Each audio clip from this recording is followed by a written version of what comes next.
We're, It's not Halterman time. yeah. Oh, did it say 6:30 if it was? First of all, we have so we have a quorum. Quorum is 5. We'll start with committee updates. The CPA met last week, and the only order of business was that we have voted to allocate $22,500 for housing, for a housing study by Central Mass Planning, to be voted on at the next town meeting. And that was pretty much the meeting. Anything for trails? Mr. No B? Trails Committee meeting, but there is the Friends of Sturbridge Trail Annual Meeting tomorrow night at the Public House. It starts at 7. It will be done between 8 and 8:30. There will be coffee, tea, and cookies available, besides absolutely fascinating discussions. We have 2 guests coming in who are going to talk about the Appalachian Trail, and both of them have walked it, and one of them is bringing photographs. So anyone who might have curiosity, everything is very informal at Frost, so if you want to come and just ask questions or just sit and enjoy it, do it. It doesn't cost any money, and we think it's going to be exciting. This is our 6th year of operation. What is FROST? What does it stand for? Friends of Sturbridge Trail. Okay, just get that in there. All right, from there, want to do the approval of minutes for December 18th, 2018. Make a motion that we do that. Second. Any corrections, discussion? There were a couple of really tiny ones. I went in and I changed them. Okay. There are only 2 modifications, and they're wording modifications as opposed to substance modifications, so I didn't bring them before the board. All right. All in favor of approving it? All right, so now we are at 6:03.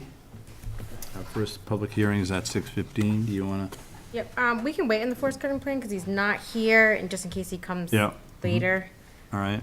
To my impression, if he wasn't here by 6, he probably wasn't coming, but we can skip that. A couple small things probably didn't really need to be on here. Old business, Mass DOT Cedar Lake enforcement. I don't have anything new from them. I thought I might, so I added it to the agenda Yep. just so we'd have it on here, but we don't have anything from them. So we Okay. can cross that one off.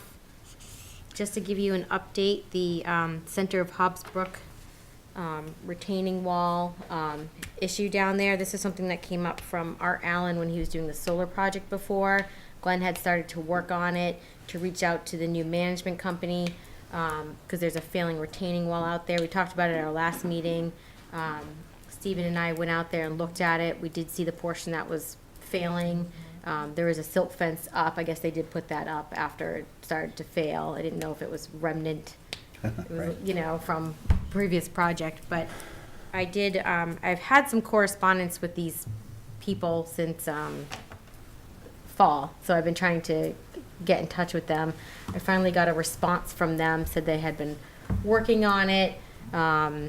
You know, and as soon as the weather's warm, they will go out and fix it. And I was like, yeah, no, you can't just go out and fix it, as you were told in a letter dated blah, blah, blah, from early 2017. You know, you need to file a notice of intent. Can you please submit us something? It's my understanding you had an engineer go out there and look at it, and that's not structural issues beyond or whatnot. Can you send that to us? No response. I waited a couple weeks. I emailed again. I kind of threatened that if we didn't get something, you know, you might be in a position to take enforcement because they haven't been taking action on this. Got an immediate response that they're working on it. They've, you know, had someone go out there, kind of the same thing. Again, they're planning on fixing it. And then as I was drafting my response to them, Stephen Soper from Soper Construction came in and said the gentleman did reach out to him about that. So it does sound like they're moving forward. So I did include that in my email to him. I did ask again for engineer report, et cetera, to show about the wall. So, you know, as they're moving forward, we have that and we can look at it. And I did remind them that they do need to file a notice of intent, and that does have associated timeframes and whatnot. And I think that was mid-December. Yeah. my last email.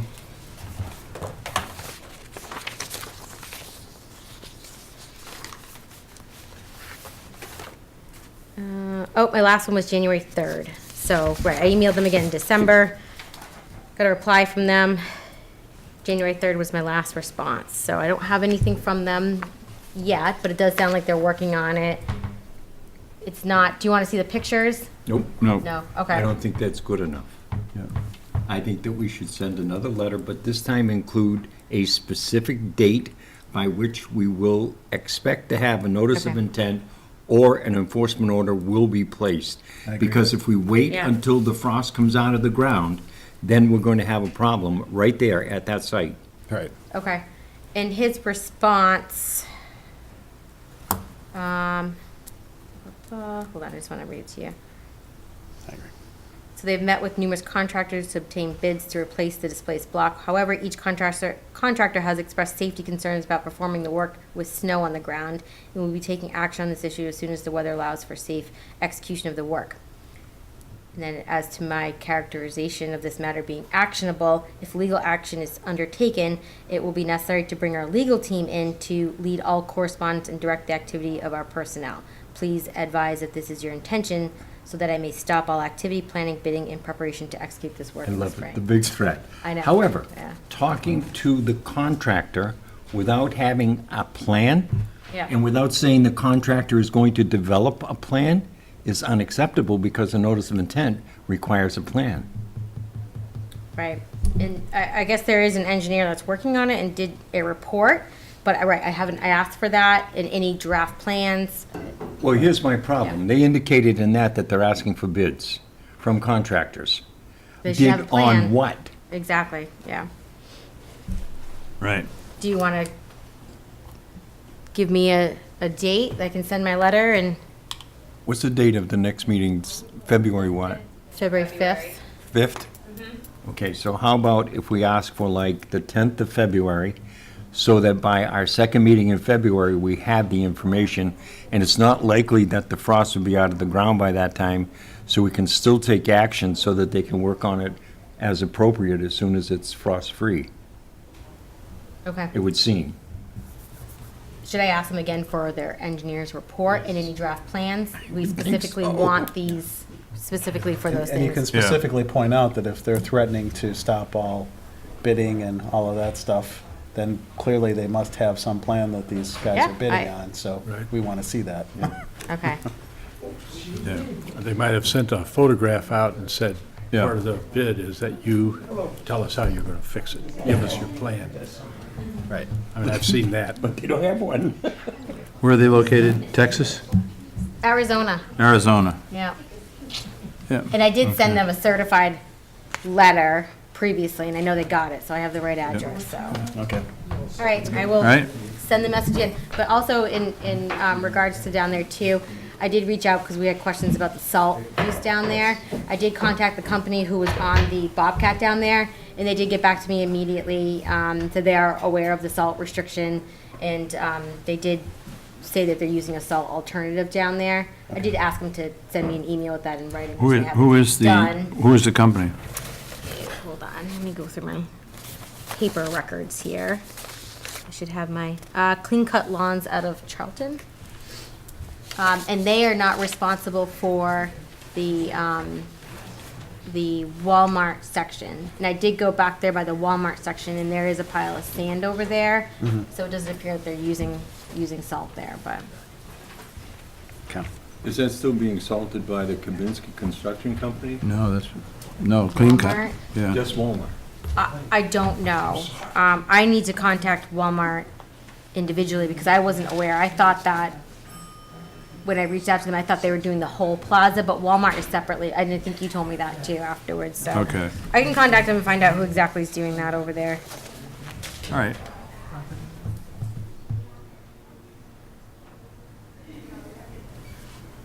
Is no one here for 198 Podunk? Is that you or no? Okay, perfect. All right. All right, so I will do that for that. Just so that you all know, we're not just having you hang around for the heck of it. By state law, we can't start the open meeting until 6:15 because the agenda was published with you all being on at 6:15. So we must wait until that time frame. So go have a drink or something.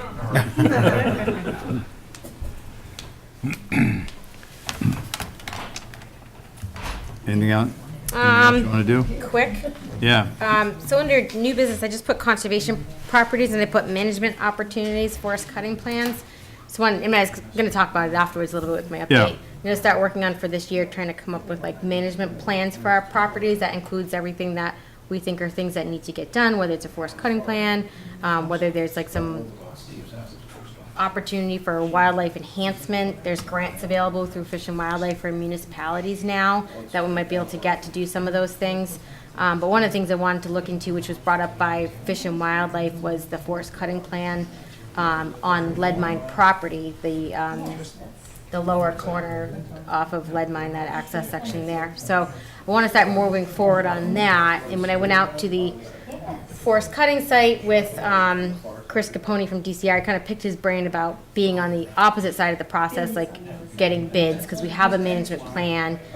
So he gave me some good information about trying to start that process. We should be able to. Excuse me, Yeah, could we, folks, I got my bad ear to the speakers and I cannot hear. intentionally, he always has his bad ear, Figured it out. but Please. tone it down. Or go out in the hall. Yeah. So Go ahead. I'd like to start that process, and I think it'd be advisable, what he was saying, is to reach out to a couple foresters, and usually they'll go out and we'll walk the site with you and give you some kind of preliminary information before giving you an actual proposal. I was obviously going to reach out to the person who prepared the forest management plan, the most recent one, which was approved by everybody. I had to do a lot of One of the suggestions Going that was through. in that plan was that as you access the site from Lead Mine Road, on the left-hand side, there is an area that probably runs 100 feet or so toward the nearest property line. That was going to be the landing site. Yeah. And part of the reason for using that as a landing site is, once they were done with the logging operation, we Potential could use it parking. as a 4 to 5 car parking area for auxiliary parking, and also for people that wanted to access a different portion of the lead mine property Right, if than they're they looking can for off the more- Heinz Farm one. right, Yep. hunting access in remote areas. I think one of the things I think Tom Chamberlain brought up we'd have to look at is that some of that might go onto the adjacent property, so we'll have to look at making sure we stay off of that or whatnot, Yeah. but, so I want to start that process. That's something that I need to start thinking about, if funding is something we need to pay for proposals or not. We do have it, we have a revolving fund, it's the Public Lands Revolving Fund, that we have $800 in it. So if we do need to pay for a little more detailed of a proposal, we can do that. But I don't think we won't need any other funding, as most of them get paid, the forester and the harvester, once the harvest happens. So it's like a certain percentage or whatnot. Did you happen to ask Chris if it's standard for them to charge for proposals, or? It can be, Okay. the initial site walk, and if they think that they're a good forester for that match or whatnot, usually wouldn't be, like a Okay. quick site walk. And then, a more detailed proposal might be, and they can give us an idea when we start that too, How what that much could that be. would cost, Yeah. yeah. Did you think any more about the possibility of coupling it with Finlay Road? Yes, thank you for the reminder. So 47 Finlay Road is not far from there. That's one of our conservation properties, Yeah. about 34 acres. There was some history with maybe developing a forest cutting plan there. It's very close, so it might be a good opportunity to do them both at the same time. It is our conservation property. There's no CR or any other restrictions on it. There's no other entities besides ourselves.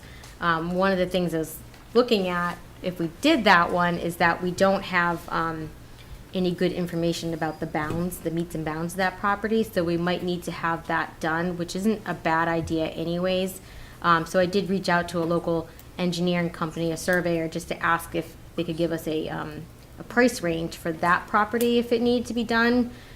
So I haven't gotten anything back yet, but, you know, there's not a lot of information. Like, I went to the deed and looked at it, you know, it's like the old language, you know, to an oak tree or whatever. So it won't be that easy, but they look at the adjacent parcels too, which could be helpful.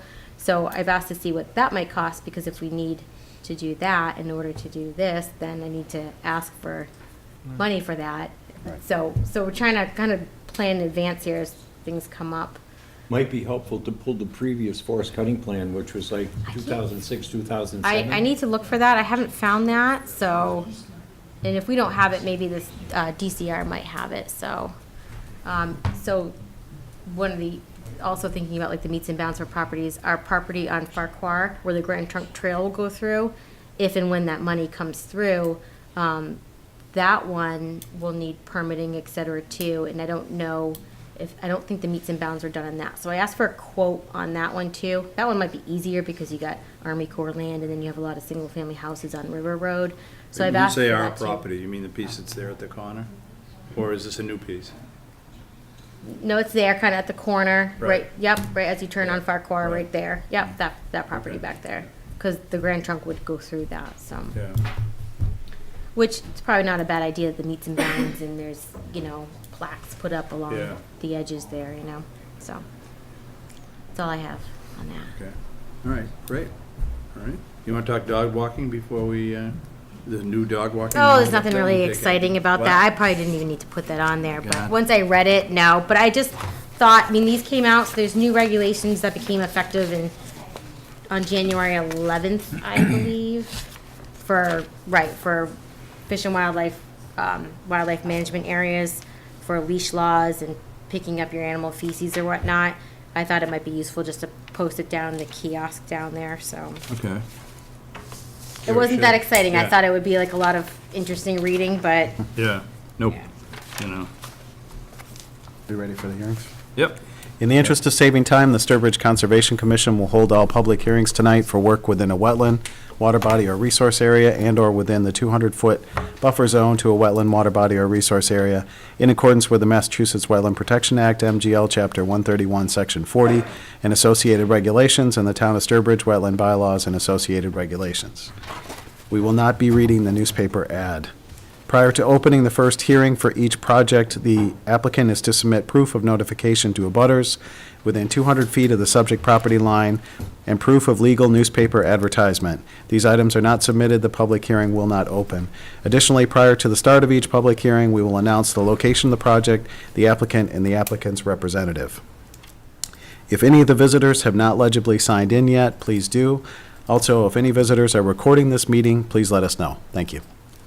All right. We have a notice of intent, Sturbridge Wetland Bylaw, 3.50 for 28B Camp Road for the construction of a new single-family house with associated site work. Jay Holder. Okay? Come up. Right there. Please introduce yourself for the audience. Hi, I'm Jason Holder.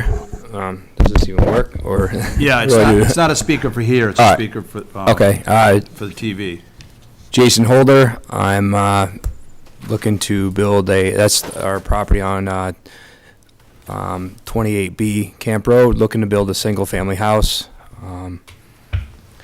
Anything else you need to, what do you, currently, my wife and I live in East Longmeadow, Massachusetts. We work as a physical therapist and a professor at Springfield College, and have a daughter, Lillian, and excited to move into the area.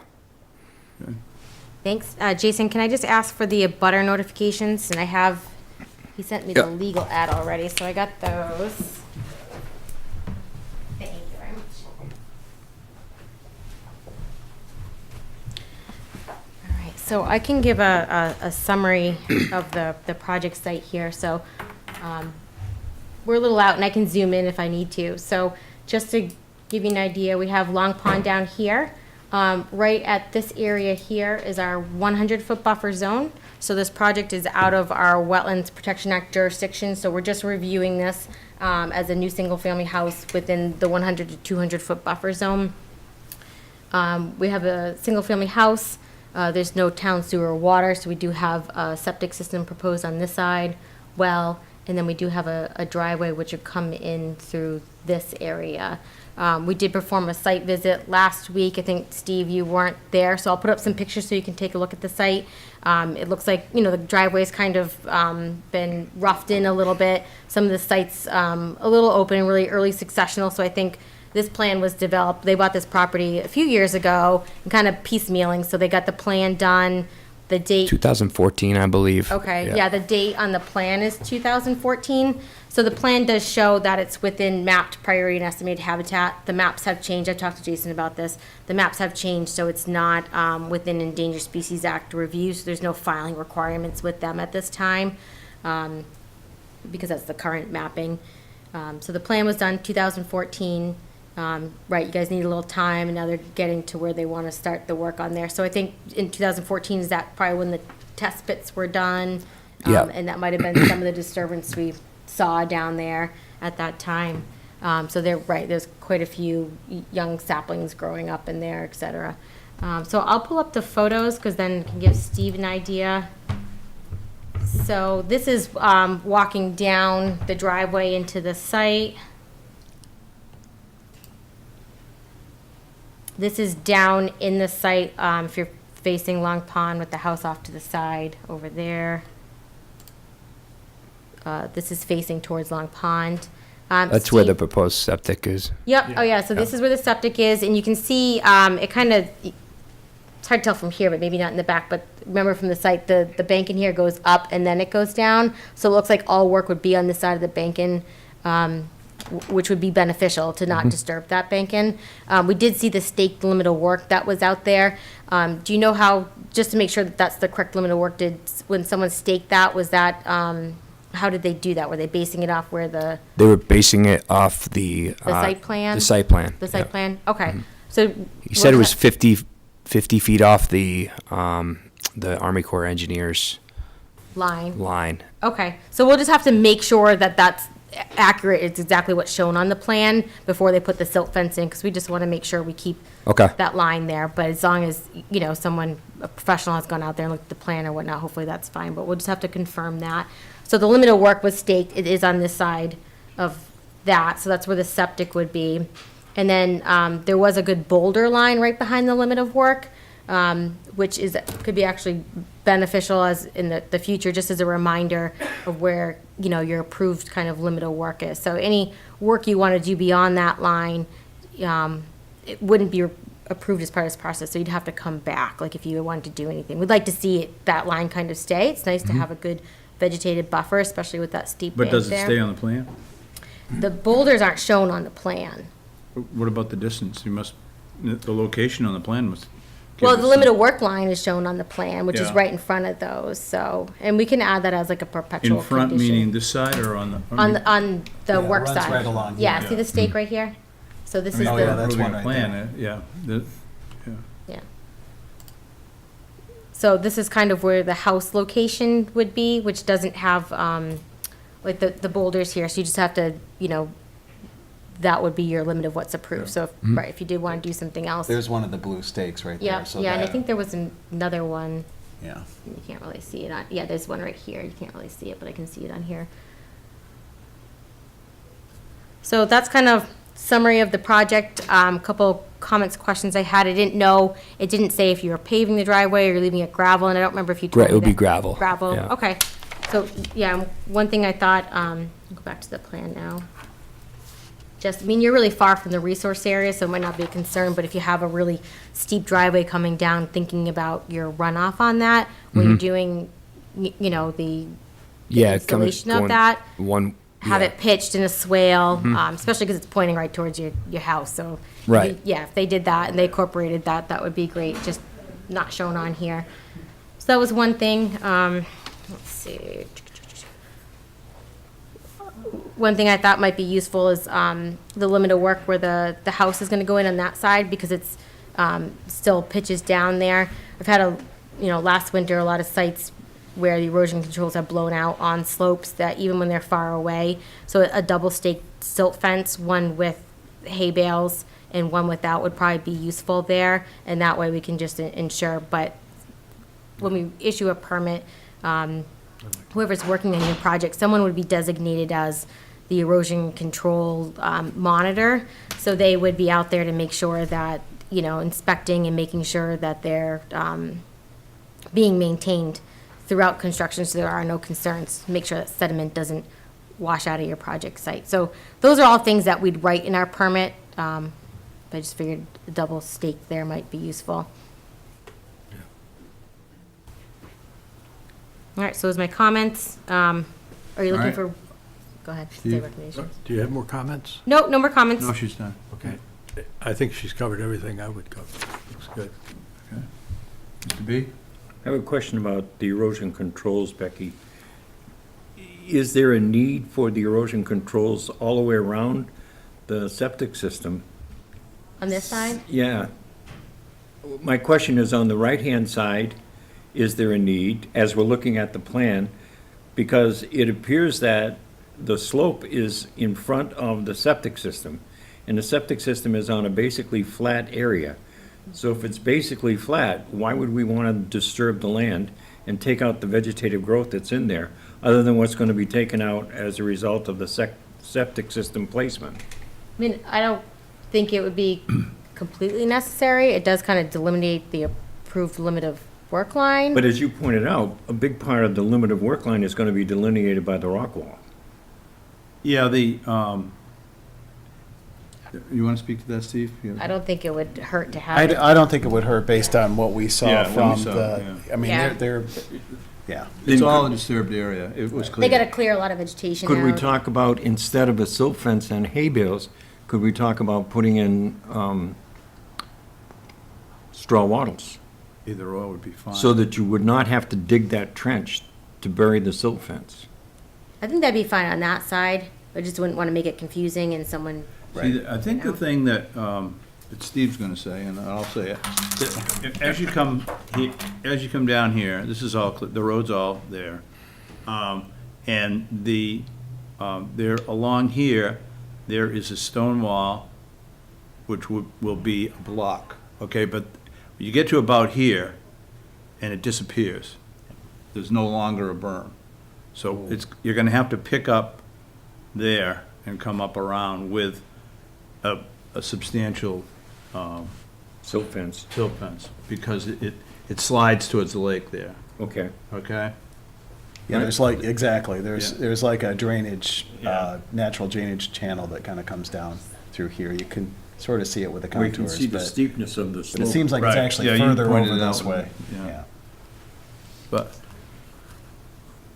now, as far as you know, all the right-of-way, this cleared area, did you clear it, or was it cleared when you bought It it? was clear when I bought it. I wasn't gonna buy it, and then when I saw that it was cleared, I was like, okay, I can, because I thought it was certainly gonna be all ledge and wasn't, Yeah. wouldn't be able to put a driveway in. And then so, I asked the seller, I said, you know, I'm not sure if, I'm kind of skeptical about it, and he cleared it. And I said, all right, this looks pretty good. Yeah. We also do have a right of way, coming up from the top end of the road. Right? Oh, so yeah, right, Yeah. Jason, so the driveway, when you get up here, Instead of going down, yeah, we have, yep, right yeah, there. it's gonna come through That- here. Is go- that where go- that truck is parked? There's like a little. Yeah. Yeah, I think it's just a little bit lower than that truck. Okay, yeah, because I think we came in over here. Yeah, but- yeah. Okay. okay. Well, I think, did you come in the next driveway down from that truck, where that Yes. truck was? Yes. Yeah, that's where, Yeah. like, Okay. right around there Yeah, will be and that's where out we of cut it in. our Yeah, jurisdiction too, so. yeah. Right, you can see a lot of this was cleared and there's, All right. Yeah, actually, if you could leave that picture up, that'd be great. So, one of the main questions I had, so you already, it looks like you really already have the driveway there, Mm-hmm. and you don't really need to do any additional clearing, you know, obviously some grading and stuff, but. Right. Are you planning any additional tree clearing for the driveway? That you're aware of? No, I'm not planning any. I mean, it's if it's absolutely like, I don't, from what, my excavation, guy said, he said that it wouldn't need too much, you know, because it's already kind of carved in there. Right. So. And what about, there were some fairly substantial trees kind of in this area that looks like it's close to where the house is planning to go. I think there's one.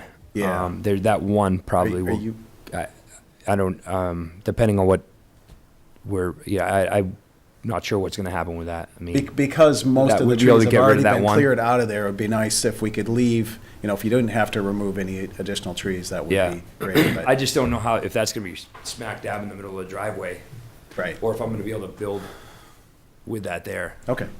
That one might need to go, but the ones further down towards the water, if you. So I think if I'm not mistaken, this, as we come down here and around, there's a tree here. Yep, That's kind of close to where the house is gonna be. Right. I'd like to get you to remove that one, but then there's some down here. I don't wanna touch those. Okay, good. All right. No replacements, Stephen? I don't think so. This is all heavily forested in here and basically all around. Right, and this is Army Corps property here. Well, that's just easement. Well, no, that's the actual boundary. They have a boundary Yeah, there is a, from, You can't cut down at all, so their land. Right. yeah, so that's not his property. There is a flowage easement on Jason's property, right, where you can't really kind of go in that area either. You gotta check with Army Corps. Fill is a big issue, so, Yeah. but that's outside of our limit of work, so you're not proposing to do anything, yeah. Okay, I think that's it for me. All right. Anybody in the audience like to speak on this? All right. We have a motion to close the public hearing, So moved. and you're seconding it? Yep. Okay. Any discussion? All in favor? All right. David, you want to make a? 5 and 3, Beck? No, this is actually gonna be orders of conditions under the Sturbridge Wetlands bylaw. Okay.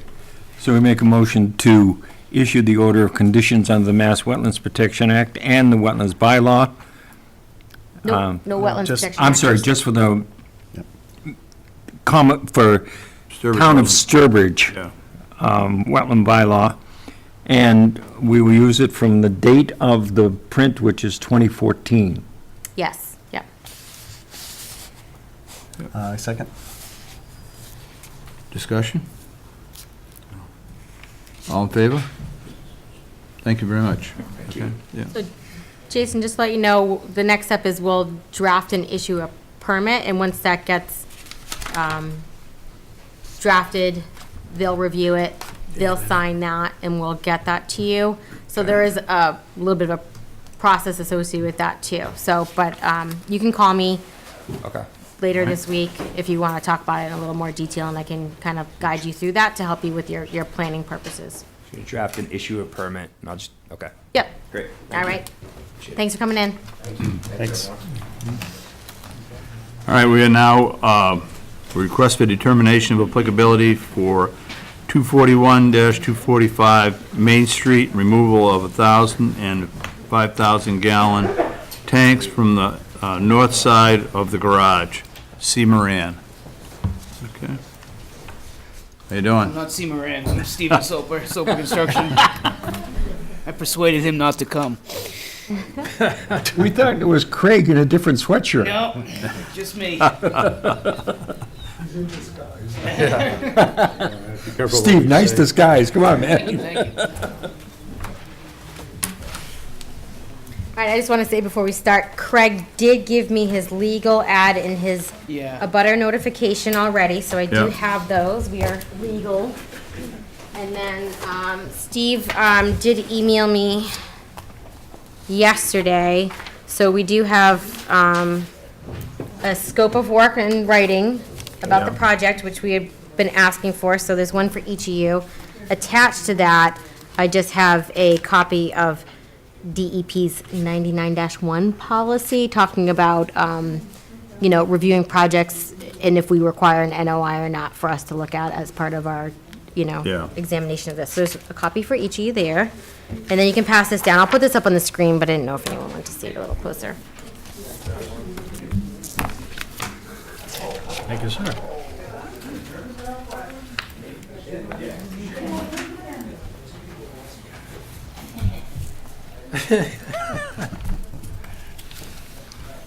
All right. Sign language lives, though. All right.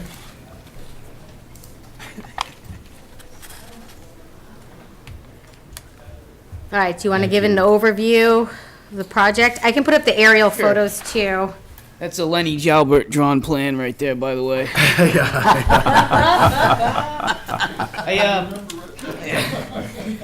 So he has two underground tanks there. The dash lines. One's a 5,000. One's a 1,000.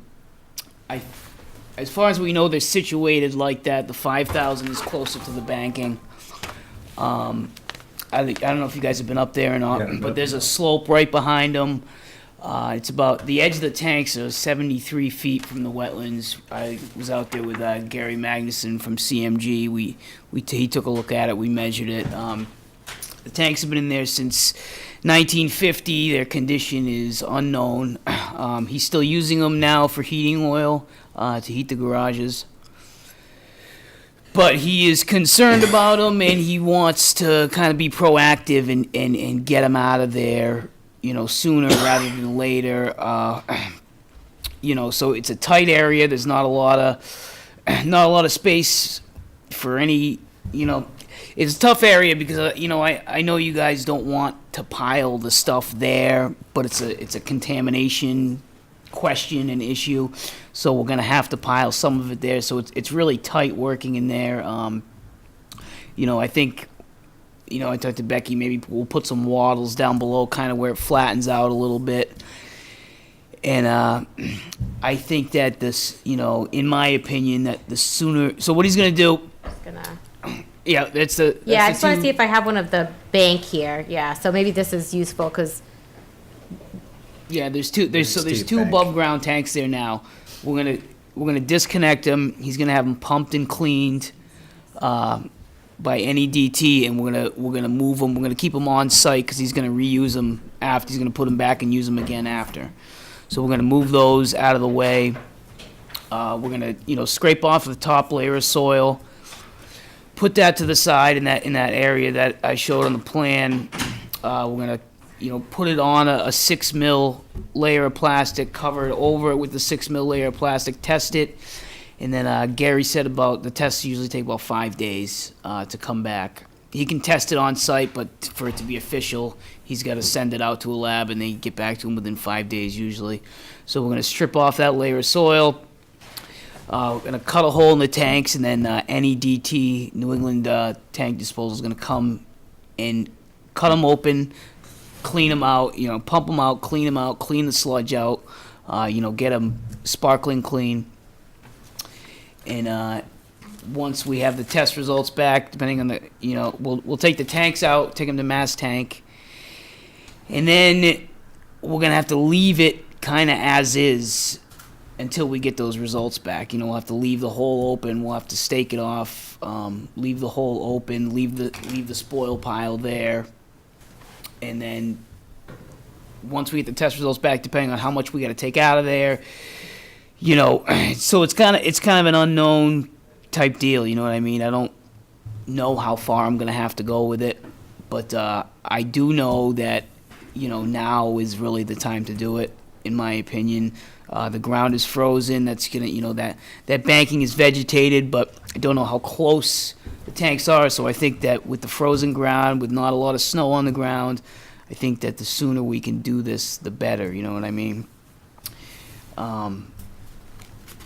So we were hoping to get a negative determination, maybe some conditions or something put on it, and we could get going sooner rather than later.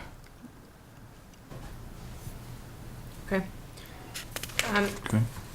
So, I did a little research because at first it was kind of unclear what the process for if it is contaminated, what he needs to do. So I talked to DEP about it, and in certain situations you have to go through DEP.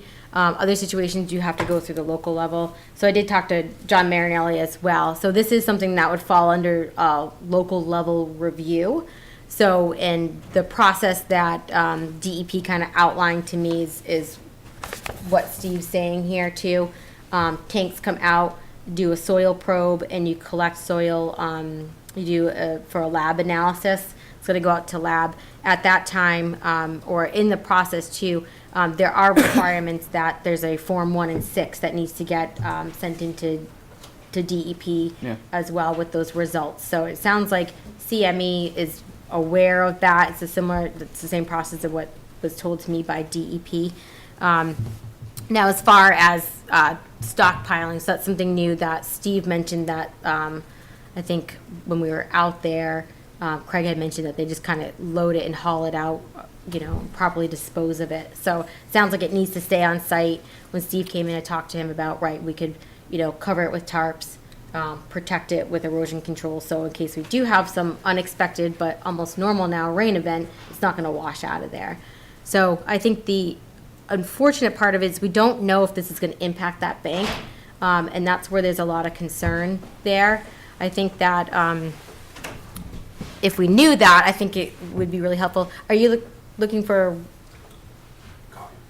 Oh, you can just knock on the door. There's someone in there. Yeah.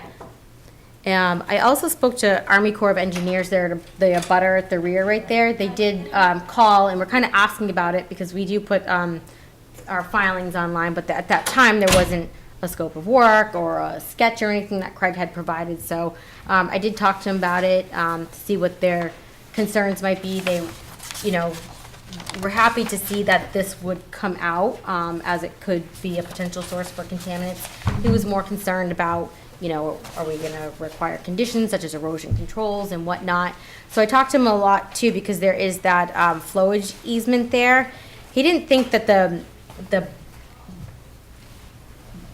bank would be an issue, so I said, we don't know. It's unclear if when the tank comes out, if that bank might get impacted.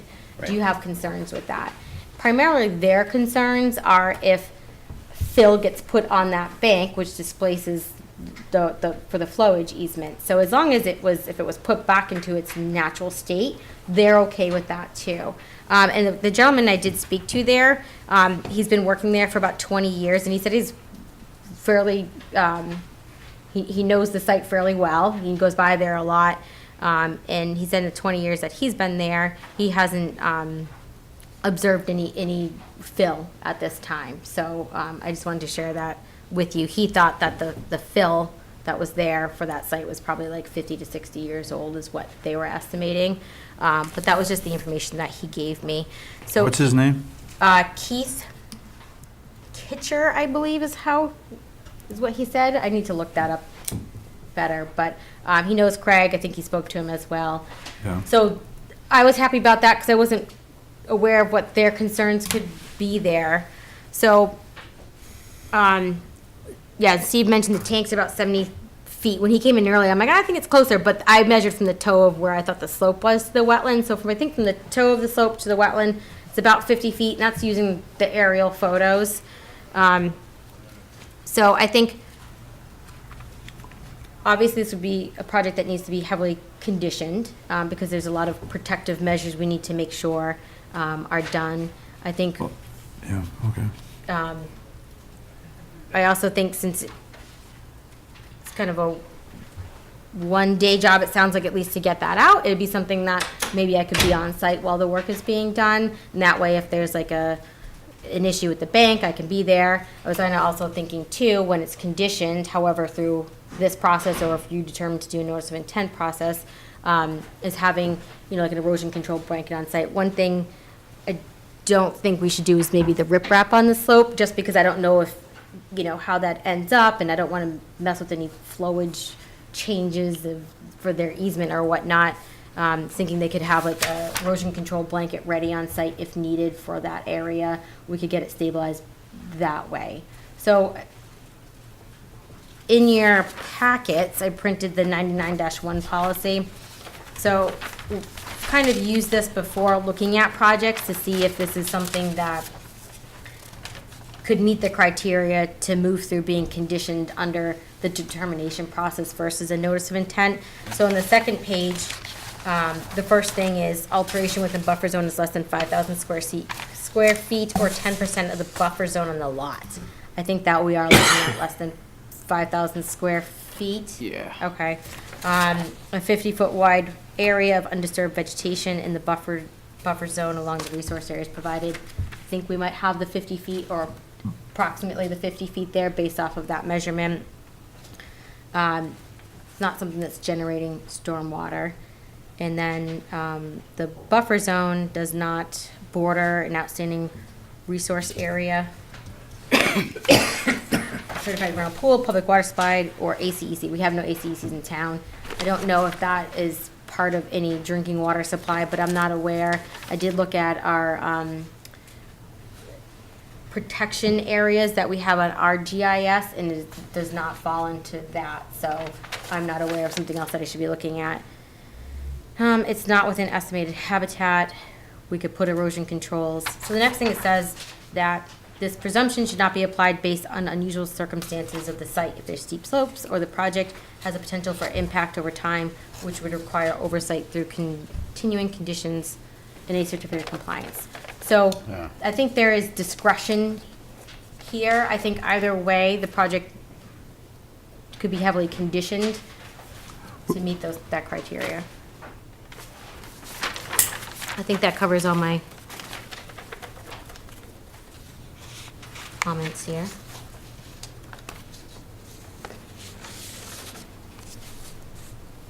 Now, one other thing, if there is some type of contamination that is found, this becomes a lot bigger issue than, this Yeah, room, it so. depends on, how much is there, you know what I mean? The top layer of soil, in my opinion, is probably contaminated just due to, The diesel fueling, yeah, actually, I didn't everything. mention that I yet, mean, that yeah. place has been used as a garage for 100 years. You know what I mean? Yeah. It's there was previous owners than him.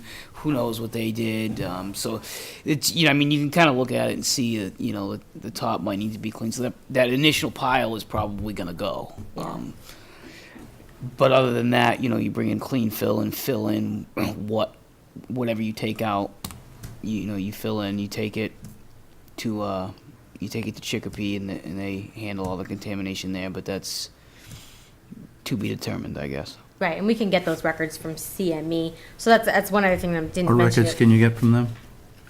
I'm sorry? What record do you say you can get from Well, CME? if there is contamination, that everything is it's brought somewhere, like a receipt that's properly disposed of. I think they have to provide that anyways. Yeah, but he's- not to us. You have to perform a manifest of disposal. Yep. Okay. It has to be sent to you. You want to introduce yourself and I mean, Leonard Jalbert- sorry, Lenny, I didn't mean to. Jalbert Engineering, any excavation that takes place here for removal has to have a manifest of disposal, has to be sent to you and to DB by law. Right. Okay.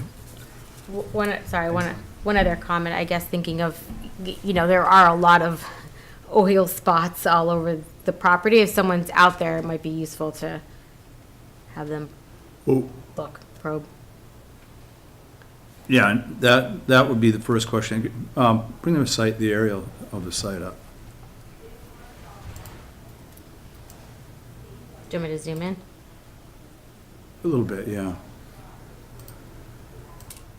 So right where, these are our two tanks, right here, that's Yeah. that trailer. Now, is this the new trailer here? This the new trailer? What is the date on this aerial? Oh, this aerial? Yeah. These are the most current ones. It's under images there, yeah.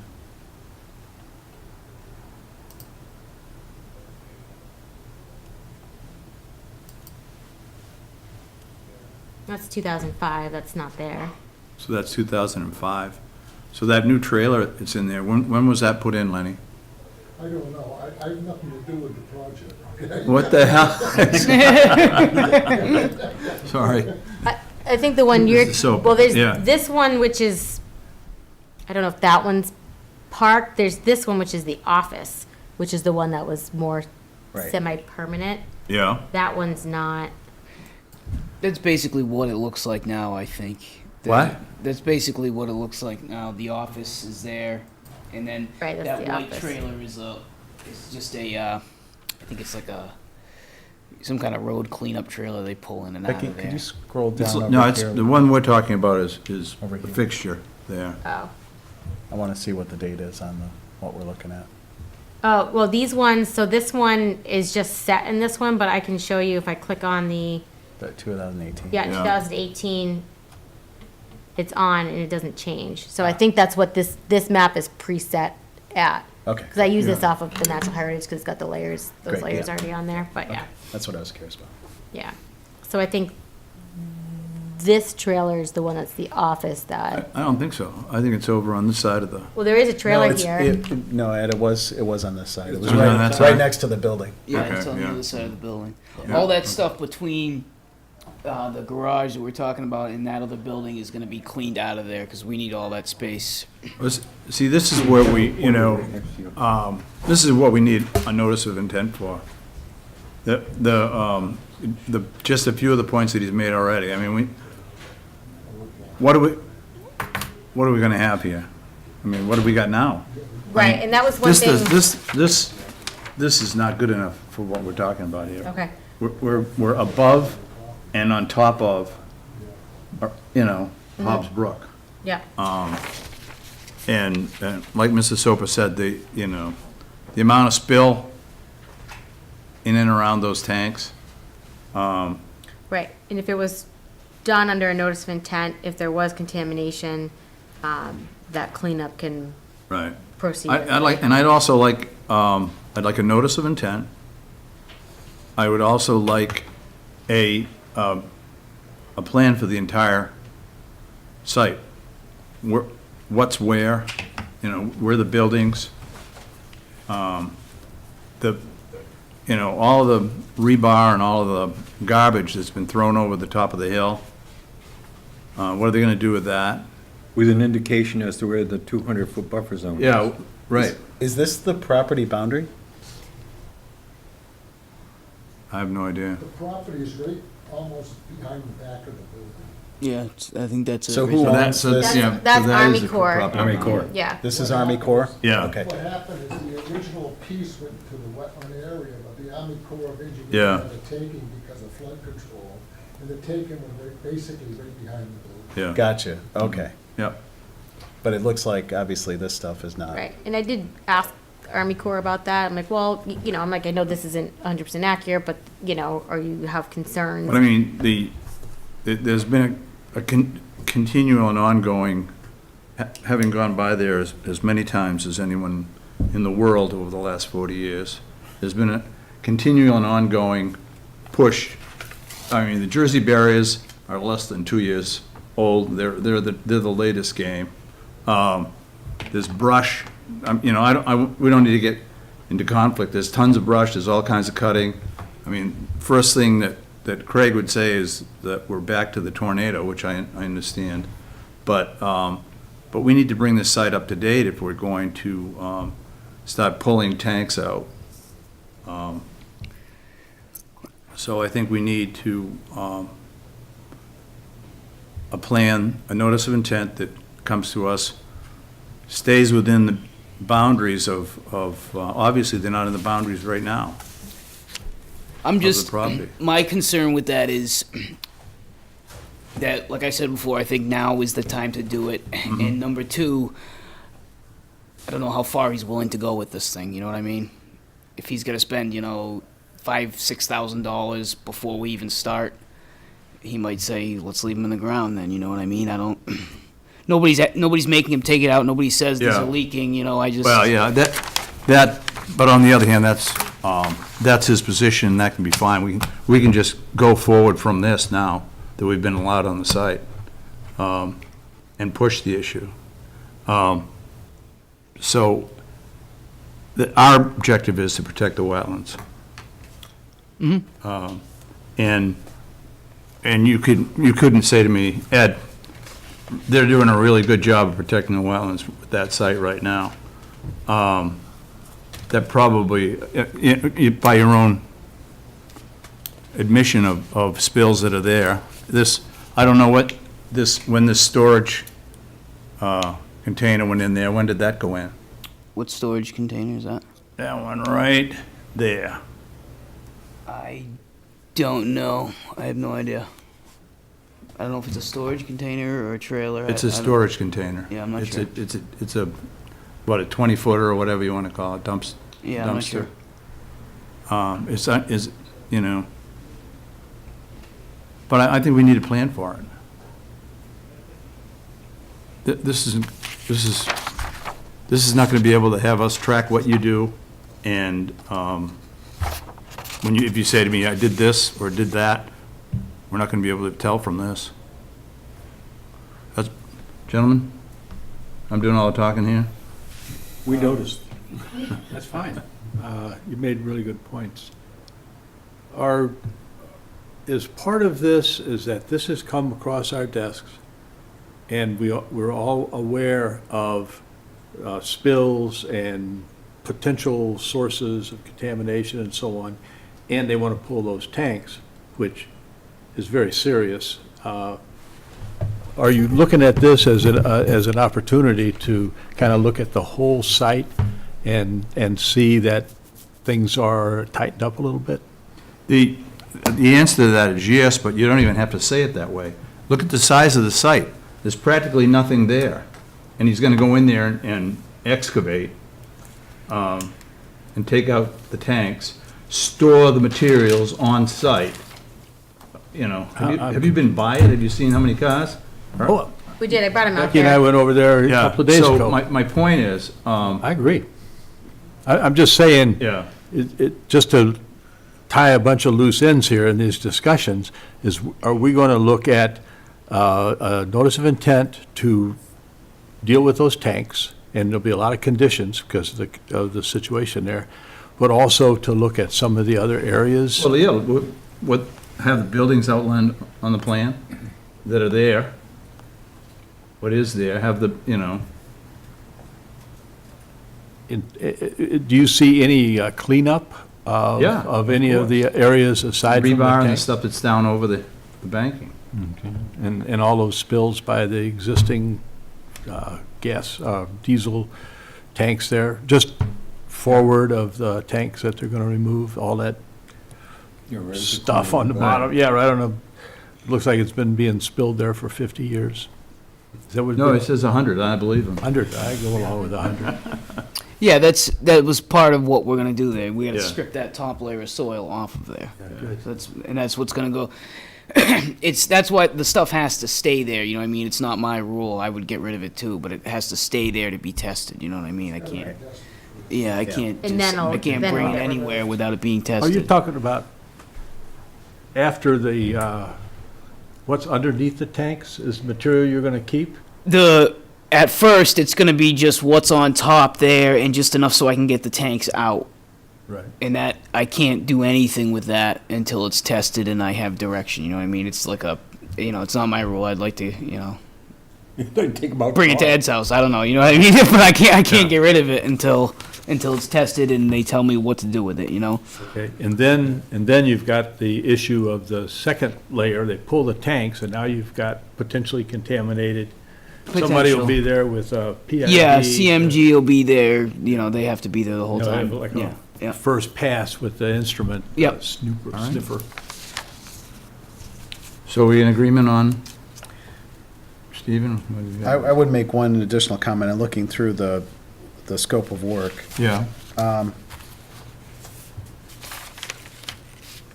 In reading this, it sounds to me like you're removing the top layer of soil and enough soil to actually pull the tanks out.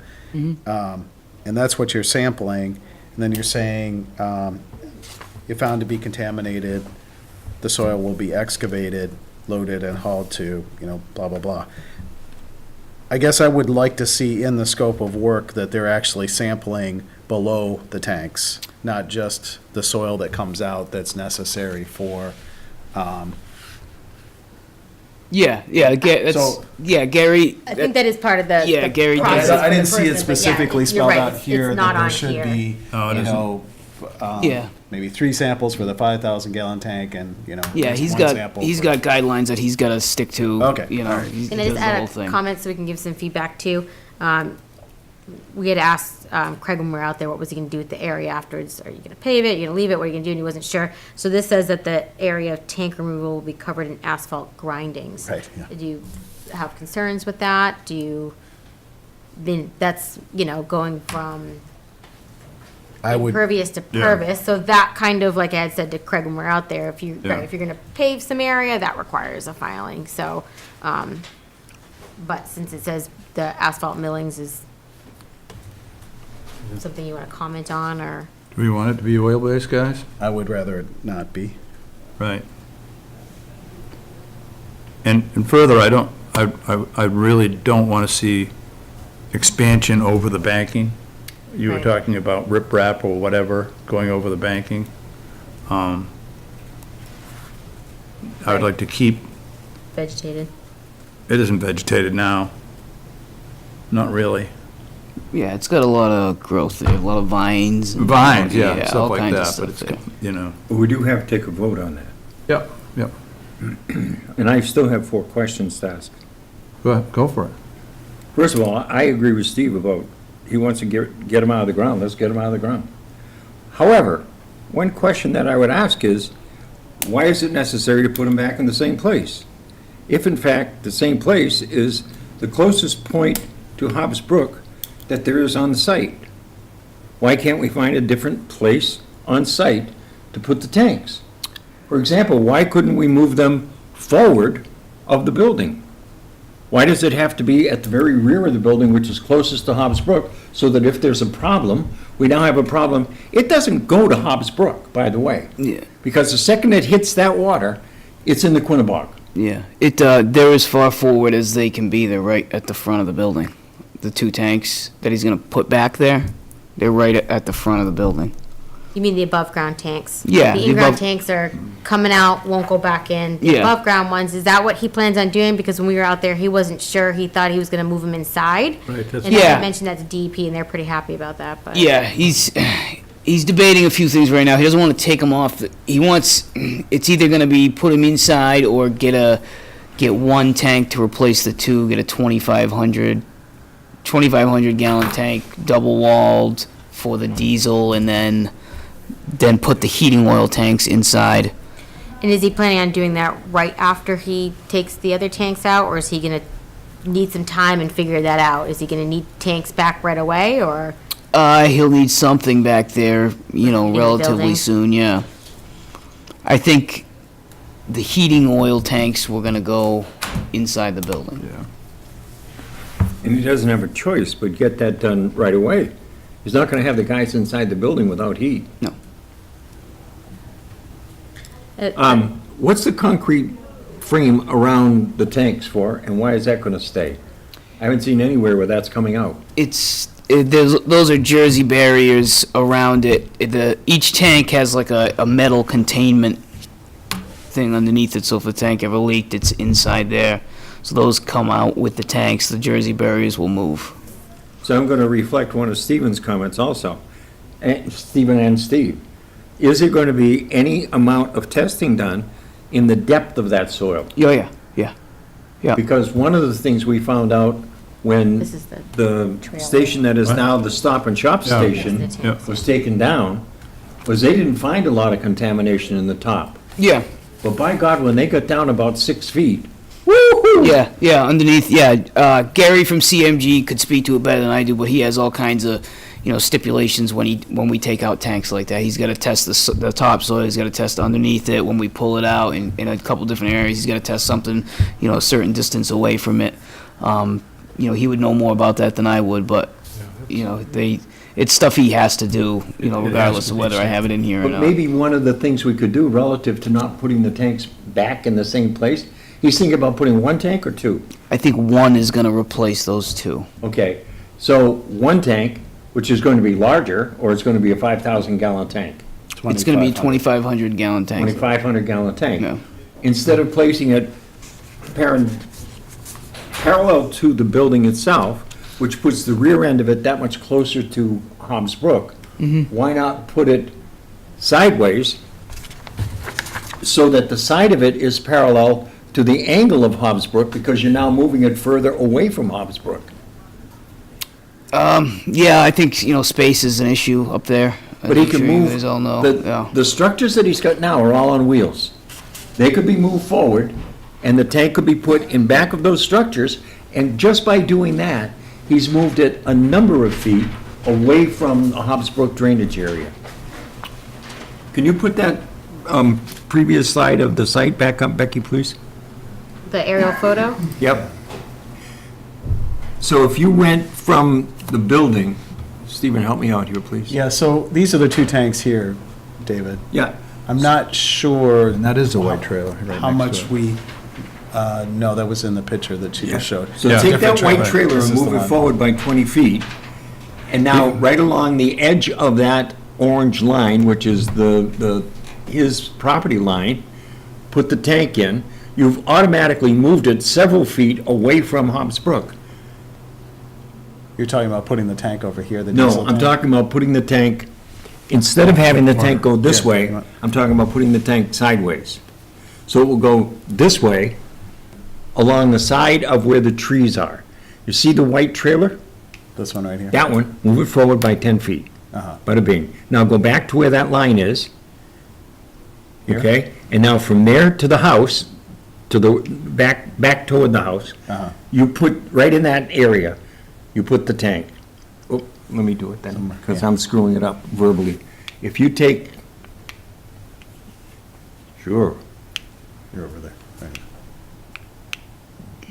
if you take the tank from here and you put it right along here, lengthwise, and move the trailer forward a little bit. What you've done now is you've taken it from this small distance to this much larger distance. You've increased the possibility of protection for the wetlands.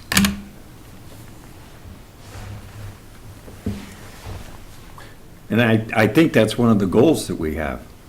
It's a double-wall tank. Yeah. Yeah, it's an above-ground But you- double wall. It's above. You understand, David, that when you were talking about coming along here, that the banking, the slope is under this trailer. Right.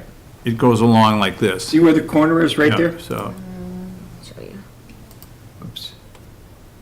Yeah, it's right Right behind the there. trailer. yeah. This is a different trailer than the Yeah, one we the were office looking at. trailer The actually office sticks out trailer is- over the is way bank. over there. Yeah. But that's why, I mean, this whole discussion is why I feel we need a notice of intent. I mean, what you talked about to Craig is probably a reduction of 4 parking spaces that he needs for vehicle. Yeah, one comment I would like to make, I think this is great. I think getting, replacing 4 tanks, 2 underground and 2 above Yeah. ground, with a single, Is a good new thing. technology tank that Right. is gonna protect the site, that's wonderful. That's And we need to, and I'd like to see that happen as quickly as possible. Yep. But I am concerned that there's gonna be contamination and that this is gonna get much more involved. Just because those tanks have been in there since the Yeah, fifties. I mean, as soon as they pull it, the LSP is gonna be in there, and he's gonna have a meter that's a sniffer, a Yep. PID. Right. And if he gets any clicks, then automatically they're gonna have to start excavating. Yep. And I hate to see it stay on site. I mean, if he picks up with the PID, Yeah, once we start, significant count, then after that that's- first, after we pull the tanks out, Right. and we have to leave that first pile there, and they test it, they test the bottom, then all of that stuff, once we start the second round of excavation, can be loaded and hauled right away. It's just that initial, when we strip the tops off the tank, that has to stay there until it's tested out. From there on in, everything that comes out will go. Right. Because you're gonna know it's contaminated, because they're gonna Yep. use the PID, The area and then they're gonna be able to move that stuff off-site, live load it. Yep. So we're agreed then that we need to have an NOI? That was what Ed's original question was. Right. Does he have agreement on that? Yeah, how much, yeah, I think so. I would agree with that. Okay. Secondly, Steve, Just as, since we you have 3 Steves, this gets confusing. can't have enough. Mr. Soap, Yes. we indicated one day, but is it likely that in one day you're going to be able to remove both tanks? You described one of them as a very old tank that they're going to weld in order to cut apart, as well as clean out until it's whisper clean. Yeah. That's gonna take more than one day? Yeah, that's gonna, yeah, it's gonna be, Yeah. you know, a couple days probably will be there. So 1 day is fiction. Couple days. And then they gotta test it, and then we'll have to, you know, come back once the tests, you know, come in, so it's, Where's the pile? Steve, is the pile gonna be right here? it's gonna be right, no, right kinda where that other building is, right where those, yeah, up a little bit, right there probably. Where that building is? Yeah. And I wrote, on the sketch I wrote paved, but I investigated a little bit today, it's not paved, so. But we'll put the 6 mil poly down underneath and wrap it with 6 mil poly and then put some hay bales around it.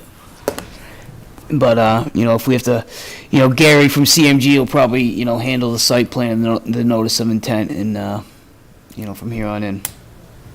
I'm just a sacrificial lamb up here. That's why you get the big bucks. So, Right, so back to my other question, are those Jersey barriers coming out permanently? Yeah. Well, you know, we might put it back there to prevent anyone from driving through the tank that will be there after, which I think is a good idea, Protect but. it, yeah. What Yeah. about the rest of them on site? That's the kind of thing that I would like to see. I'd like to see. Mr. Halterman was indicating that there's a possibility that what we're trying to do is to enlarge the scope of the notice of intent. I thought that's where Ed was headed, but I wanted to make it clear to Mr. Soper that what we are concerned about is more than just those tanks, but that is what I'm getting from the site visit and from discussions here, that there might be some other issues that we want to, what we say, piggyback onto the tank removal. But I thought you were Yeah. headed. Okay. Anybody in the audience like to speak? No? The only thing I have to say is that, just as a person listening, had nothing to do with the project, is that asking for a notice of intent will automatically trigger a conservative 4-week delay before this can even be done. And if you look at, right now, the 15th of January, we're running at an unprecedented snowfall. And it's going to happen very quickly, and I'm sure within the next month. I think what's going to happen here is that the removal of these tanks and everything will not be able to be done, period, until spring. I think this might be a 5 to 6 week delay, a month delay, just thinking about it, weather-wise. There will be a notice in the local paper indicating that Lenny Jalbert jinxed the whole winter by saying it was going to. No, I didn't say that. I mean, what I'm looking at is I'm looking at realistically what's going to take place. If you need a site plan to have this surveyed and the site plan done, and assuming CME does it, that's at least a 2 to 3 week deal. Right. Okay, advertising is at least another week or two to have it done, say 7 days, that's 3. Coming in here, going for a site visit after is another 2. We're already at, I mean, March. a month and a half to 2 months. So I don't know, I'm just wondering if there could be an emergency order to allow for the tanks to be removed now, subject to approval from the Conservation Commission, that a site plan and everything else be done, you know, before, to get approval. You know, but at least now you could expedite the removal of the tanks and get that work, that phase done. I'm just thinking out loud that, you know, to try to get it done in a methodical order that it's at least most cohesive with environmental protection. I think right now what we're doing is we're just like shooting ourselves in the foot for protection, and I can't help but wonder the value of the protection, if it really is there, or is it a demise of thinking? You know, Those are good points. That's just my thought. Yeah. Frozen ground is definitely an advantage, I think. It's nice and hard now. That banking is more apt to stay there now than it is in the springtime. So now you got water coming towards the area, flowing down, you know what I mean? I think it's more apt, if there is contamination, for it to be spread in the springtime. That's true, that's especially true. the difference between having snow on it versus having Absolutely. heavy rain. Yeah, without Trying question. to flush that stuff, once that hole's opened up. Yeah. You're creating a giant bathtub Yeah, that, those are really good points. so I would be for whatever we can do to get the tanks out as quickly as possible, but still, require, as Lenny said, maybe require an NOI to be filed in a timely manner. Can we do that? You could have the NOI, anything he wants to do in that area afterwards. I know he might need to get a tank back for heating that building. If he could move it inside, then he could just do that. I think anything, if you decide to go this route, anything he wants to do in that area where the Yeah. tanks came out is also subject to review. Yep. Yeah. Because it's kind of unknown what's gonna happen. Right. And if there's any pavement or anything, then we're looking at Yeah. potential for triggers for stormwater, maybe, for parking lot expansion, who knows, where it's not now. So I think that, No, that's wishful thinking. What we're looking for is some certitude that there will be a notice of intent for the site. Not maybe. So what we're looking for is a method to be able to accomplish that. I think the method to get a notice of intent on the site is to have it done first. If you have it done after, you're pissing in the wind. Yeah, but Mr. Jalbert has raised some good points. I don't disagree, but, I think that the conditions that we could put on this and the oversight that we could bring to bear and have some extra erosion control materials on site, just in case, having some jute in case the bank starts to collapse. Steve, I know you're talking logically, but have you looked at the site? Where are you gonna put the erosion control, the extra erosion controls even? I mean, it's jammed. Wow. well, I think they said they're gonna clear Yeah, all this and stuff so- out. What? Steve said they're gonna clear everything out.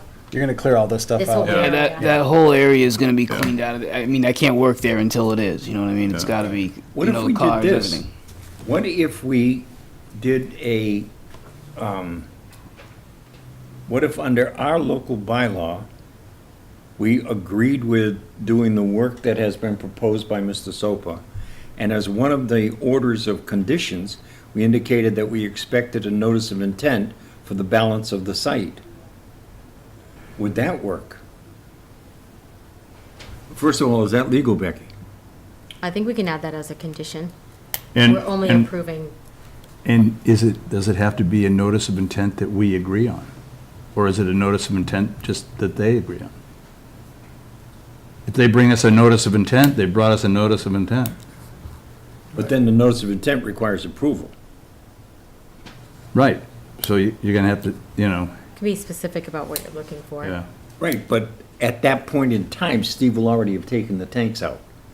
And they already will have done the site potential problems of previous spillage. Yeah. I mean, you go back as many years as you're talking about, there's contaminant in the ground. What's going to be on the notice of intent? What are they going to be proposing if it's not going to include the tanks? The tanks are gone and all that. What do you foresee being in a notice of intent? I don't foresee anything. I don't know what will be there. Well, what the surface of the ground will be there, how that area will be used.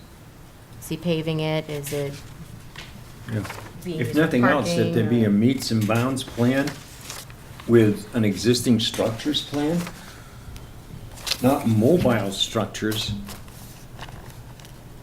Yeah. Okay. but existing structures, so that we can actually have some control over the site, so when things are added or removed, at least it becomes part of the permanent record, much as we do with any resident in the town. The problem is, if he doesn't agree to that, if he moves forward and removes the tanks and replaces the tanks, and doesn't agree to your meets and bounds plan, it doesn't get done. Well, I think listening to Lenny, I think that, I agree. I've had a real turnaround here in terms of, let's just get these Yeah. tanks out of the ground. We know what's gonna be done. They're gonna have the licensed site professional there. Becky's gonna be there. Any of us can drop by. There should be a lot of oversight, and, we pretty much have those conditions for that oversight, and, All right, let's, Let's get it moving. I Get it move that we moving. close the public hearing. anybody in the audience want to speak before we do that one more? Okay, go ahead. We had David. one already from the Yeah, audience. go ahead. I ruined it. oh, you did well. Yeah, thanks, Lenny. I'd like to make a motion that we close the public hearing. Second. All in favor? Okay. Go ahead, your motion. Well, I'm wondering what the mechanism would be to move forward with this. So to since allow this this is to a be- request for determination, we have to Yes. state what Yep. the jurisdiction and Yeah. Is that what we have before us, a request? Oh, okay, Yeah. all right, all right. Okay, I propose, I move that we accept this plan with the noted Changes to it. changes Yep. that are on the scope that's been presented to us. And I don't know if, which 5s and 3s this is I gonna. can tell you. Okay, This would be a negative number 3. The work described in the request is within the buffer zone as defined in the regulations, but will not alter an area subject to protection under the act. Therefore, said work does not require the filing of notice of intent subject to the following conditions. So this is where we would condition it. So that's a negative number 3. It would be a positive number 5. Yep. The area and/or work described is subject to review and approval by the Sturbridge Conservation Commission under our local bylaw. I would also, as I've been adding to all of these, do the positive 2B, boundaries of resource areas, whether shown or not in the plan, are not approved at this time. But if we issue a negative number 3, aren't we stating that there's an NOI is not required? Yes. Yep. For the removal of the tanks. right. Okay. And that's all we would say it is. So, Be very clear. so and- part of the motion should be that we're going to add a condition that we are requiring a notice of intent for what happens after the tanks come out. Yeah, post-tank removal Yep. activities. There might be one other item on the order of conditions that we want to add. We could give an indication on the order of conditions that any materials that have to be moved off-site as a result of this notice of intent may not be moved back on-site without approval by the commission. So when those things have to be moved between the big rectangular building and the office, they can't be put back there until some approval is given. So the fact that one of them is almost over the edge, we could, Do we have to cover all these potential orders before we act on my motion? what we're trying to do is to create the order of conditions that are part of your motion so that we can vote on the motion with all of the orders of conditions intact. Okay, Or eliminate the orders of conditions if they're not legal okay, or not acceptable to the membership. okay. I just think that if as part of the notice of intent they get moved off-site, they should not, after the notice of intent, be able to be moved back on-site, Okay, because it's a change in what we have approved as part of the plan. yeah, nobody could legally haul contaminated soil from a disposal site to a site like this. So it's Anyway. not, that's not going to Yeah. happen. So anyway, however that condition works out, my motion is that we accept this with the conditions that we've talked about, including maybe that one. Second. Discussion? All in favor? All opposed? Thanks. Thank you. Steve? Yep. Since this is a determination, I'm gonna ask that it's Take care, Steve. signed. Thanks, Steve. There you go. You didn't agree, so you don't have to sign it. Everybody knows Steve. All right, where's my, We're at 6:45. okay, we are now at 6:45, huh? Yeah. All right, 6:45. Request for determination of applicability, 13 Hamilton, 13 Old Hamilton, construction of a second story addition above a garage area and the removal of a deck to be replaced with a pervious patio, represented by Jalbert Engineering for the applicant. Harabidian J. Lenny, you're on. Jalbert Engineering, representing the property located at Old Hamilton Road in Sturbridge, 13. But before I do that, I'd like to give you a copy of the certified mailing of the project.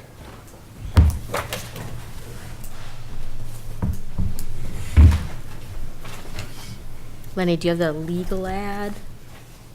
I don't, I can't find, I'll get you one. I can look it up real quick, I think. Should have it. Notice.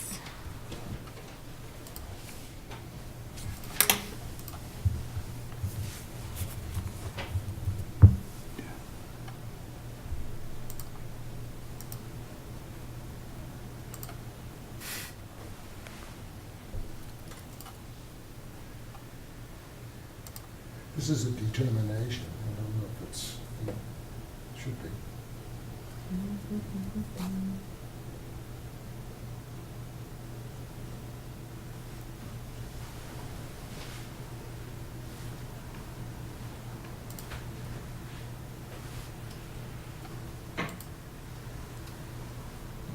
We'll find it.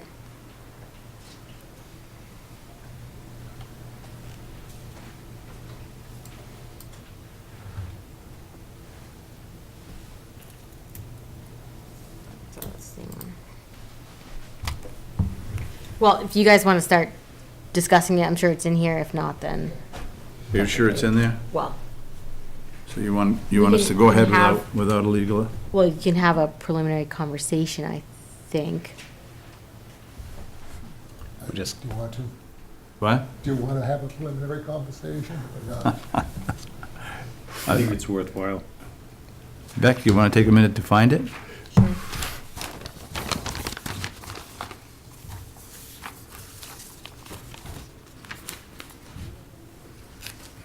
There we go.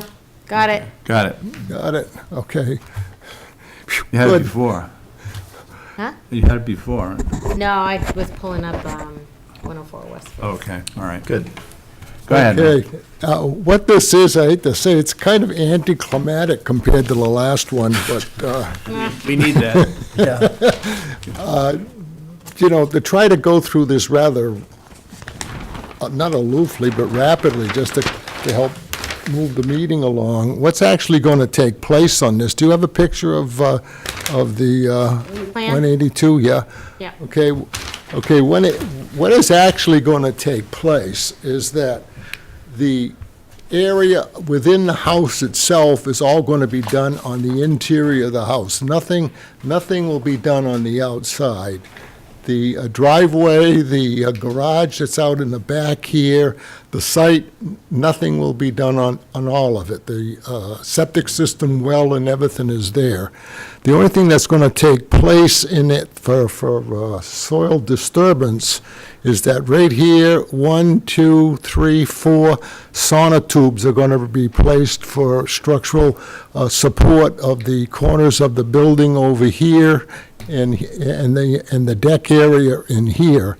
There's a detail on the drawing, which is right below over here to your right, there it is right there. That's the sonotubes that would be replaced in that area. Just a matter of digging a hole and just going 4 foot deep and setting in the Bigfoots with the tubes for the porch and the building itself. Okay, let's go back to the building. This area right in here is a deck area that's going to be taken out, and in this area, they're going to be putting in a proposed impervious patio, which is this thing here, which is the impervious area, which is right over here, which is taking out the deck. And that's the only thing that's going to take place on the site itself as far as soil disturbance. We'd like you to correct yourself What? so that you can say that it's I impervious. I always get confused. It's pervious, okay? I do it all the time, too. With all this stone, if you can't figure it out, you know. Right, but I always get confused with that. We But just have to help you, Lenny, that's all. I haven't been at this long I enough. don't even hear it anymore. I know what I read. But, and basically that, in essence, is the whole thing for the project. We have a hearing on this thing tomorrow night with the Zoning Board of Appeals. And the reason we have the meeting for the Zoning Board of Appeals is that this line going right through here is the setback line there in that corner of the building there. So they're actually encroaching within the setback for the improvements of the building. And that's why we're going to the Zoning Board of Appeals for a determination on that, which we feel that we got the response from everyone, that there appears to be no problems, and everything will be approved tomorrow night with the ZBA.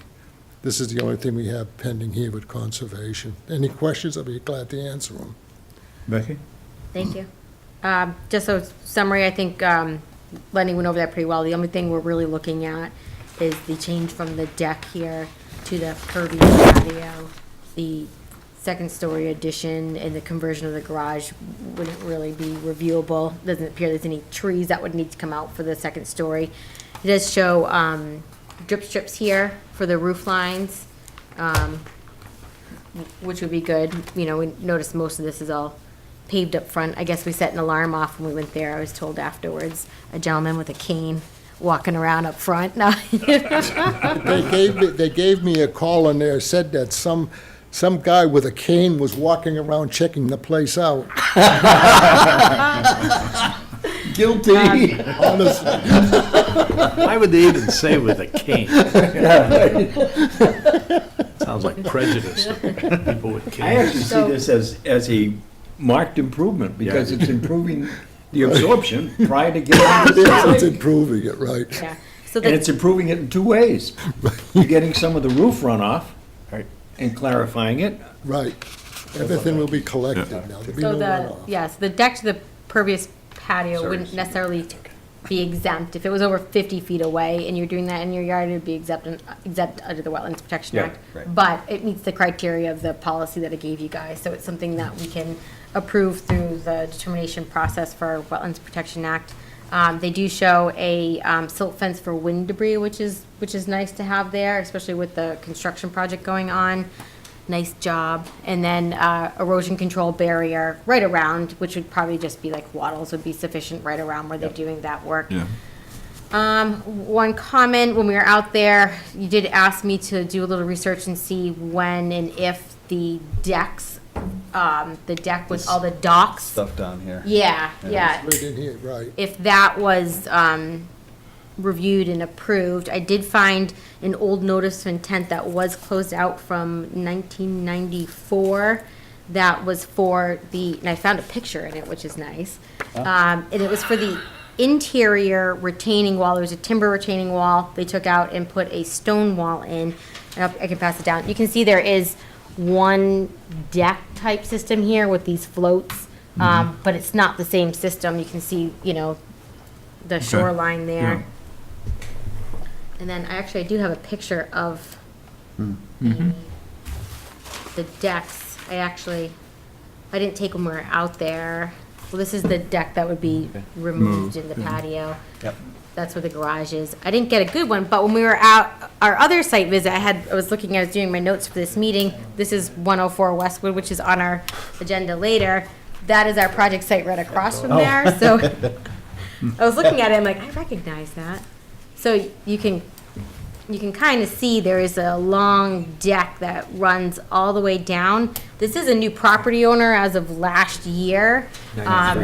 95. I think that deck system was probably there before the property There's a owner. picture of the wall with the deck all over it. Yeah. Oh, that's good, you have that. All right, we've got what we need, guys. We don't need to. Yeah. Move we close the public hearing. Yeah. Let me, anybody in the audience like to speak on this? All right, David, I move we close the public hearing. I have a second. I second it. Discussion? All in favor? I move that we approve of the RDA. It is an RDA, yes. Yep. Yes. Is it a full approval or is it an amendment? No, this is new. It is, No. okay. Yeah, so I guess I can let you know, I would recommend, same thing for our last one, positive number 5, subject to the local bylaw. Okay. 2B for a positive as well, we're not. But a approving negative any- determination under the Wetland Protection Yep, Act? negative number 3 with conditions, basic conditions of. I need a putting second. Controls up. I'll second. Any discussion on that? All in favor? Okay, I'm gonna ask that you sign that, please.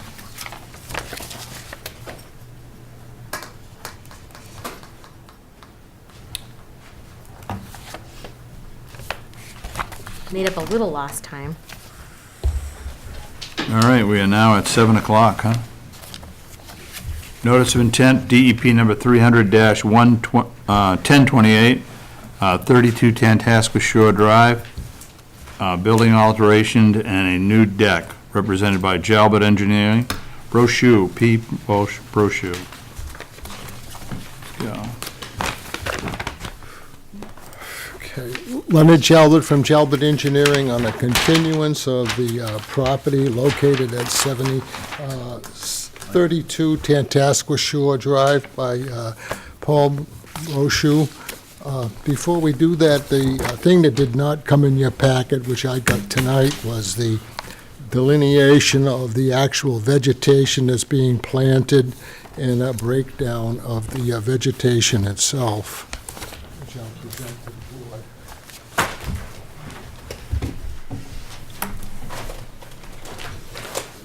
Just Thank you. Oh, good, thank you.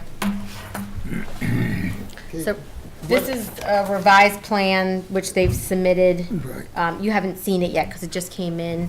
Lenny, do you want to go over the revisions or you want me to?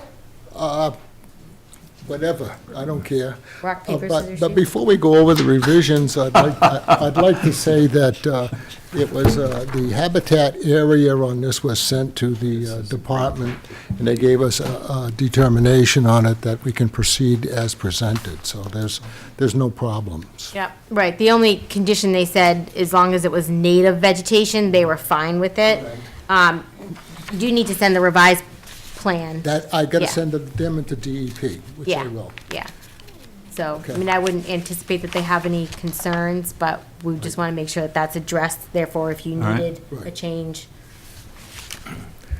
Okay, what actually took place from the last presentation, where we went with 32 plants that were placed on that bank, and you request for more, so what we're doing is we're putting in 17 more plants on the bank, and that will be located along the, if you look on the plan to the right here, over here, if you look at that one, the planting is right here along the shoreline.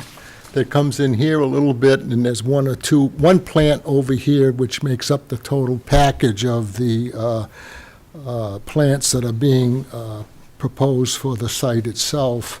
There's a breakdown right here of all the plants that were done originally. The 32 plus the 17 should be roughly 50 plants that will be placed in this area.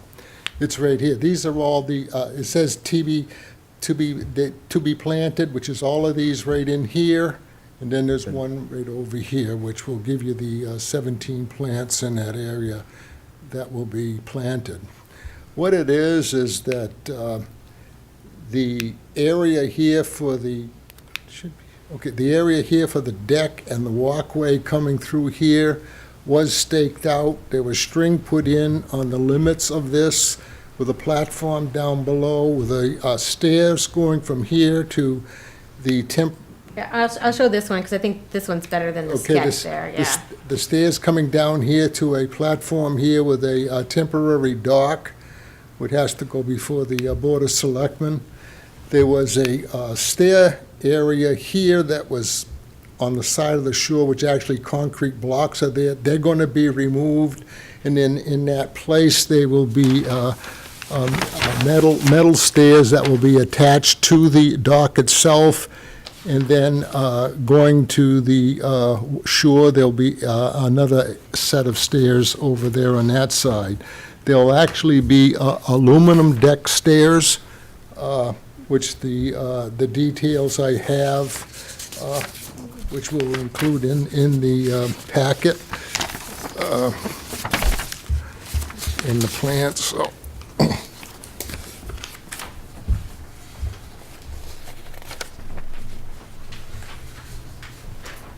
That's the aluminum stairs and the railings Thank you. going into the platform. Great. Both way, and then into the water. Okay, that's those there. They'll be actually removable, they'll not be permanent.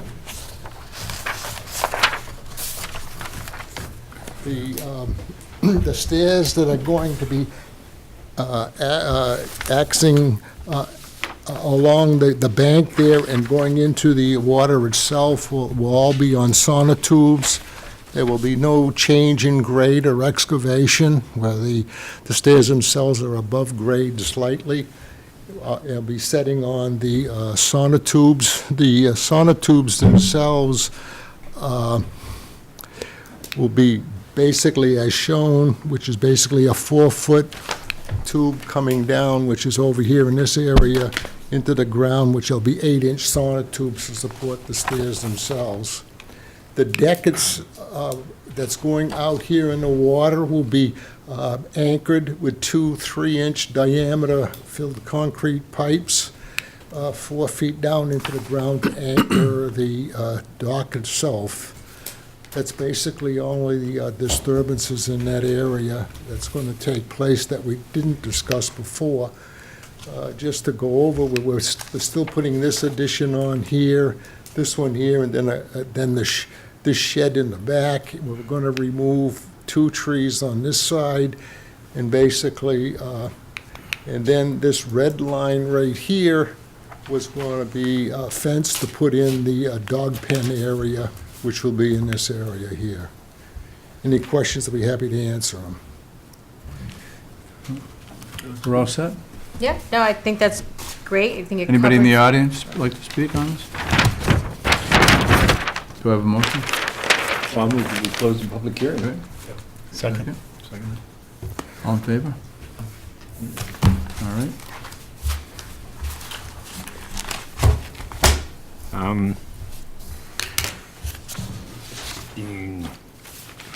32 NOI.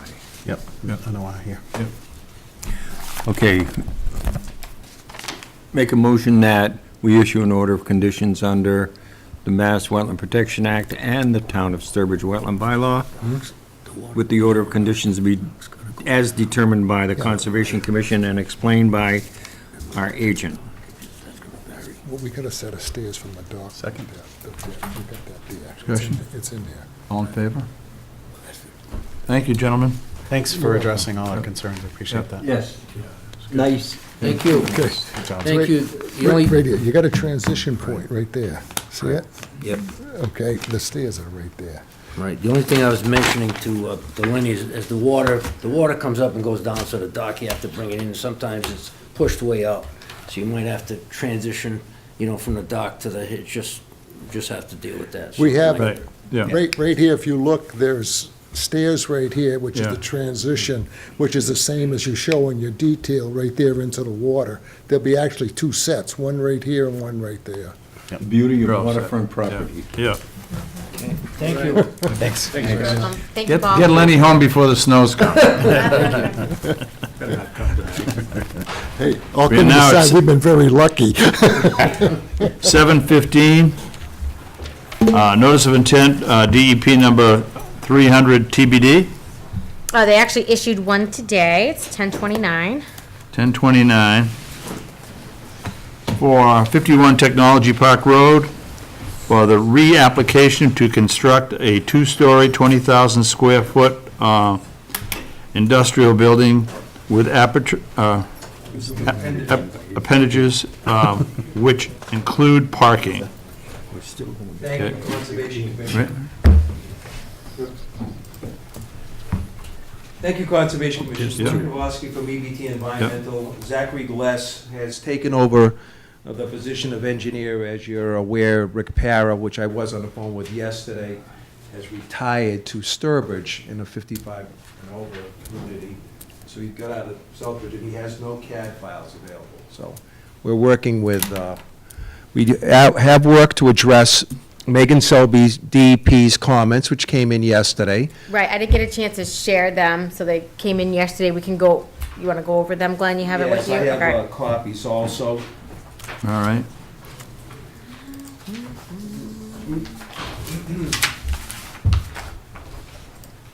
One of these is, there's two, did you, well, there's two copies. There's a plan in the back, and there's a one-page answering the two questions that Megan Selby had were stormwater related.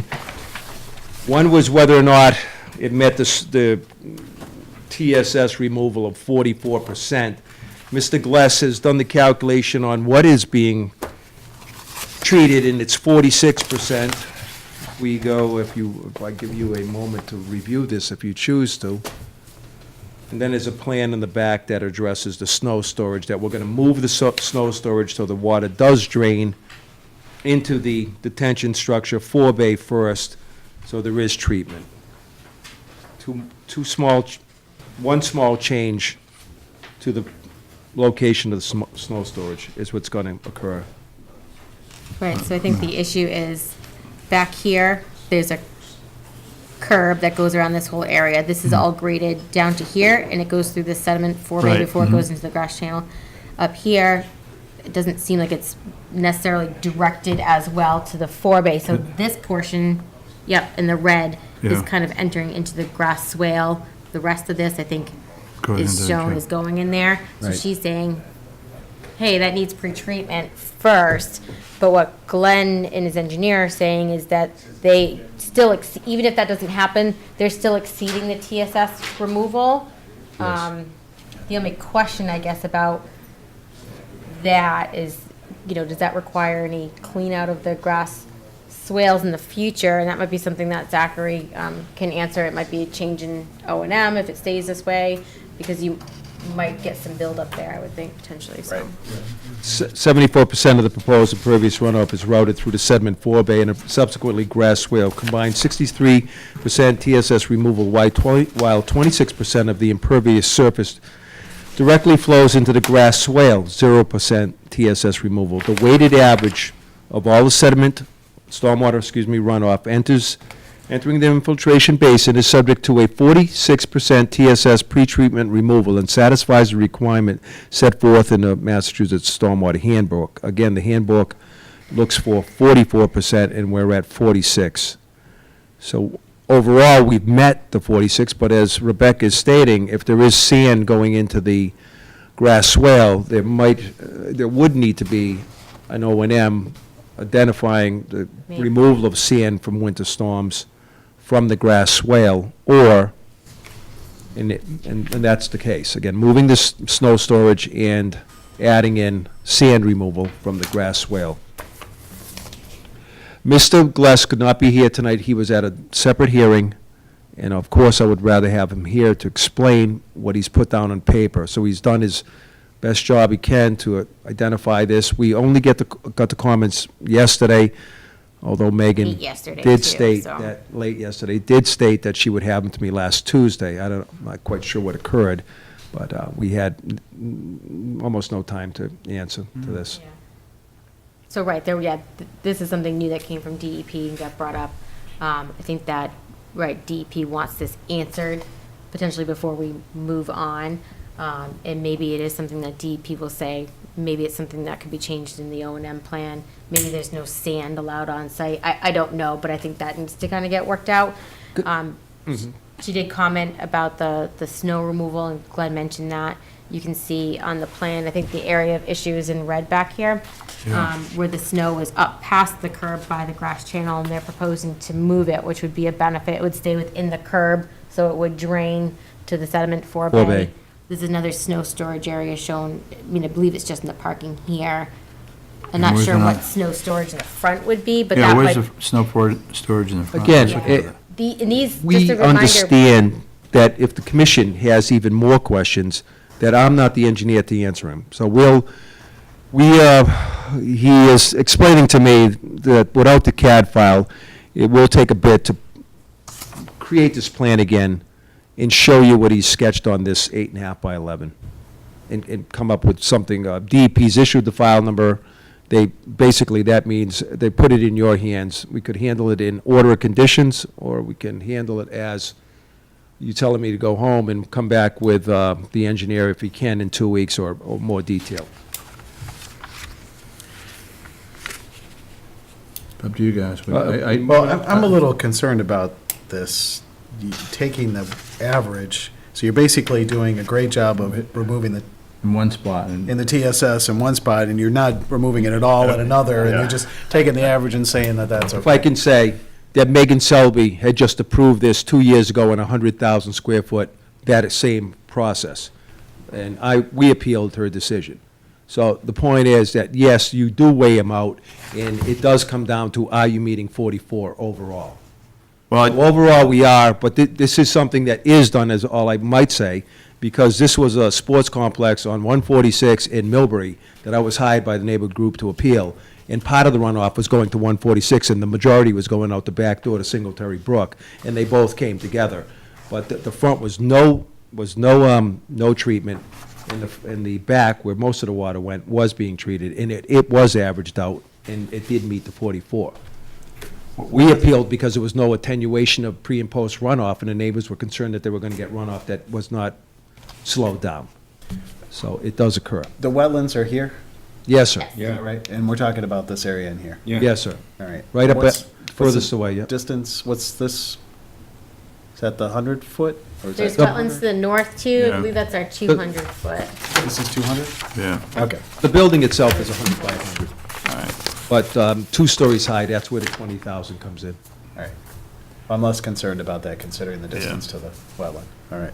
And you've got a lot of pavement in between. Yeah, I wouldn't hire the engineer to do my project, but I want to go through.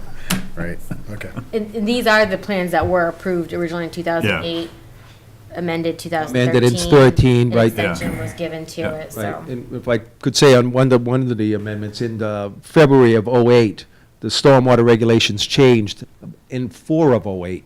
So they were revised directly after it had been created, to meet the new Yep. stormwater, and then they were revised again in 13. Okay.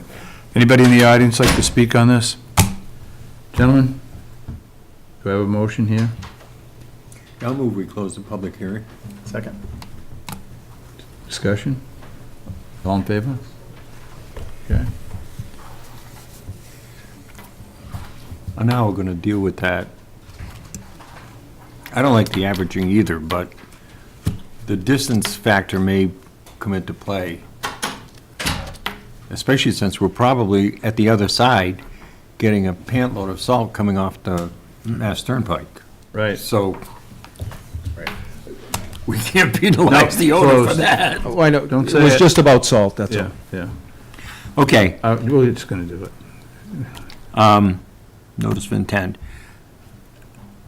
I make a motion that we issue an order of conditions under the Mass Wetland Protection Act and the Town of Sturbridge Wetland Bylaw with an order of conditions as determined by the commission and established through the agent. Have a second? I'll second that. Are we having discussion? Discussion? Are we waiting for any follow-up response from DEP on this?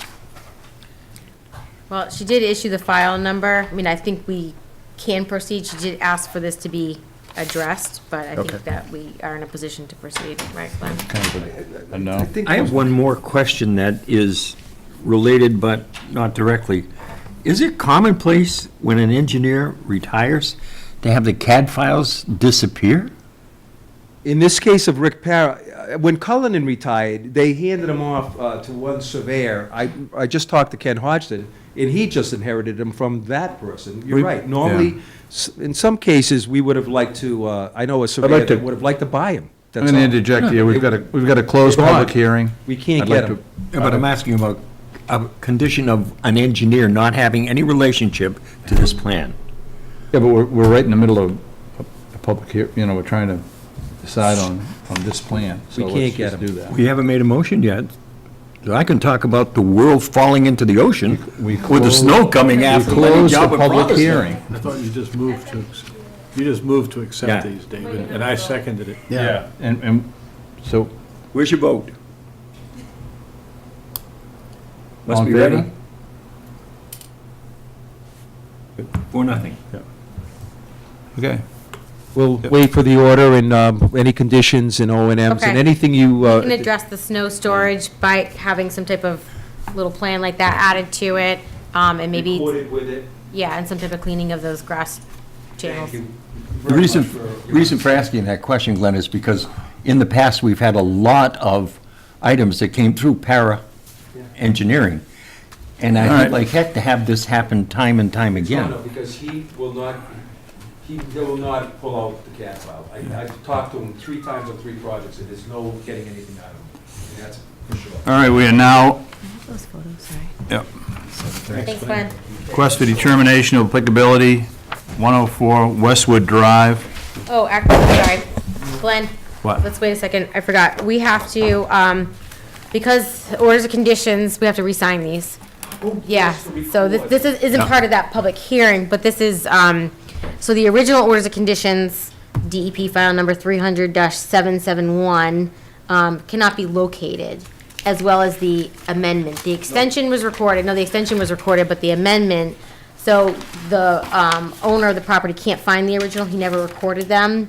So this is a duplicate, it's only a duplicate that we're signing of the original orders of conditions and the amended, so he can record them, because then we'll have to close out those orders of conditions with a certificate of compliance, which, once you record these, give you the book and page and the proof, I can finish drafting the certificate of compliance, and we can sign that when we issue the orders of conditions.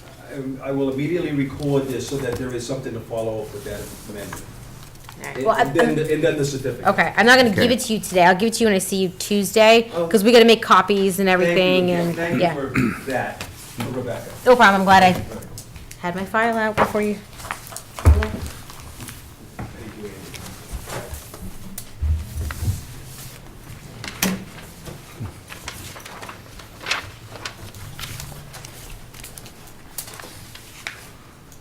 There isn't gonna be any snow. That's what I hear. Doesn't seem like it.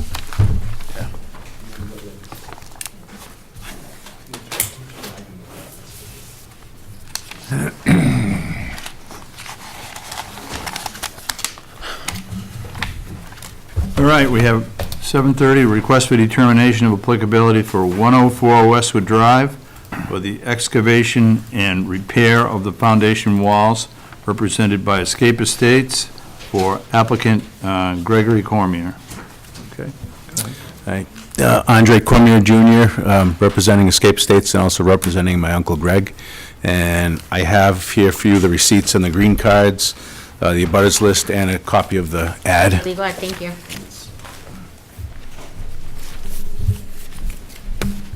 Thank you very much. Oh, thanks.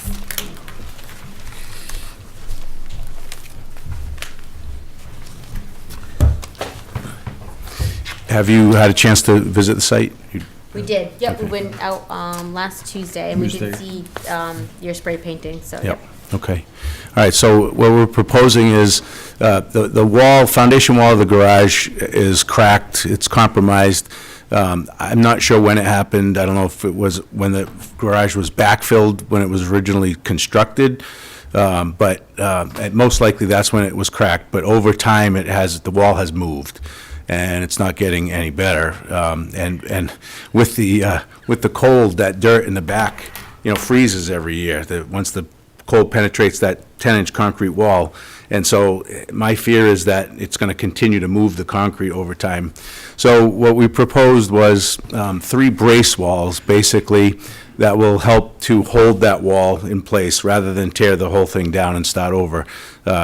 With those braces, it should hold that wall in place just fine. I tried to come up with a plan to minimize the disturbance on the site.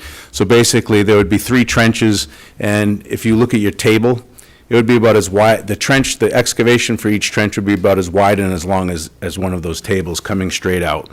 I wouldn't pile any of the dirt on site. I would use a rubber track mini excavator. I would excavate and have a truck waiting, and I would bale the dirt and take it away back to our gravel pit. And then once the concrete's poured, I'd bring back just enough backfill to fill the trenches back in around the concrete, and then we would be putting mulch, heavy wood chip mulch as cover over that. We showed the bales and silt fence set up at the base. There's some old bales there now. That's about the same location that I think that we would put them. Just at the bottom of the, right at the end of the foundation. Yeah, right at the limit of work Yeah. there. So there isn't a whole lot more. That drawing kind of shows the trenches. It's lightly vegetated now, the slope going down there. Will that remain the same? Will that? It'll remain the same, yeah, nothing will change on that. So, and that was the best way I could come up with, not to have any dirt on site, and it would just be excavated trenches, rubber track machine, and I shouldn't even have to turn the machine much, just it's gonna be a straight crawl down, dig each one, and a straight crawl back out. It's pretty much the scope of the project. Yep. I need to be 4 feet below frost to Okay, get down, so yep. So I'll have 4 feet of concrete in the ground and about 6 feet above. Anybody in the audience? I'm the next door neighbor. I know. Really just came for Yeah. information. Yeah. Certainly, I know it needs to be done. Yeah. This is, I don't know how much it would even have to do with it. Do you have a well right there? The well is on the other side of the property, and it's on the other side of the house, the far left side of the house. So, underground, I don't want to hit a well line, for sure. And it is connected to town sewer, and we located where the sewer exits the building, and I know where it goes to the pump. So. And how long do you expect this to take? It would take me, literally, I could dig this and be done digging in about an hour and a half. And then once the concrete guys show up and set up their forms, it'd be, they have to pour a footing, and then they'll set up for the wall, the taller portions the day after. So we'd be closing it back up within 5 working days. It would be all covered back up. Sounds good. That looks good. Proposal to close the public hearing? I'll make a motion that we close the public hearing. Second? Second. Any discussion? All in favor? Proposal You in to favor of accept closing the, Oh, yes.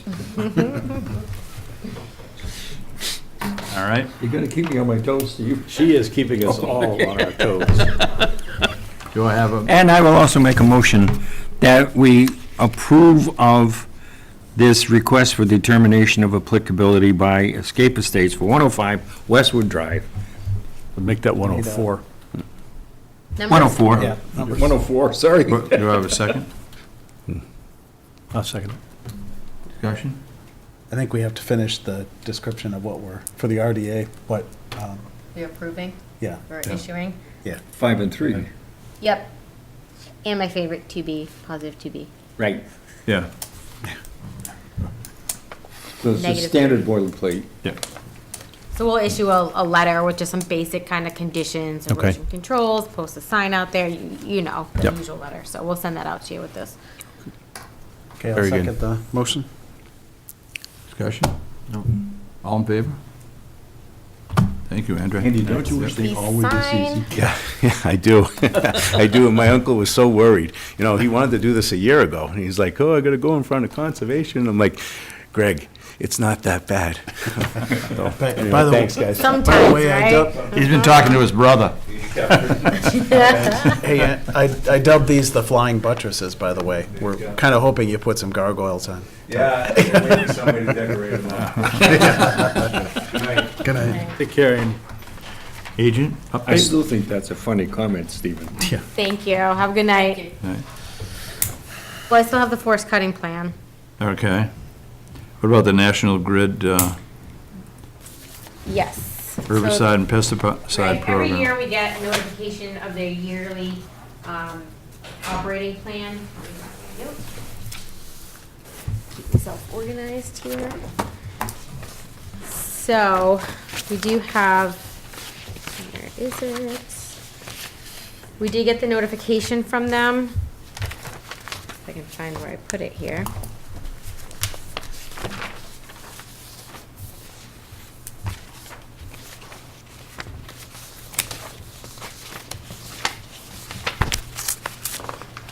Too much stuff here.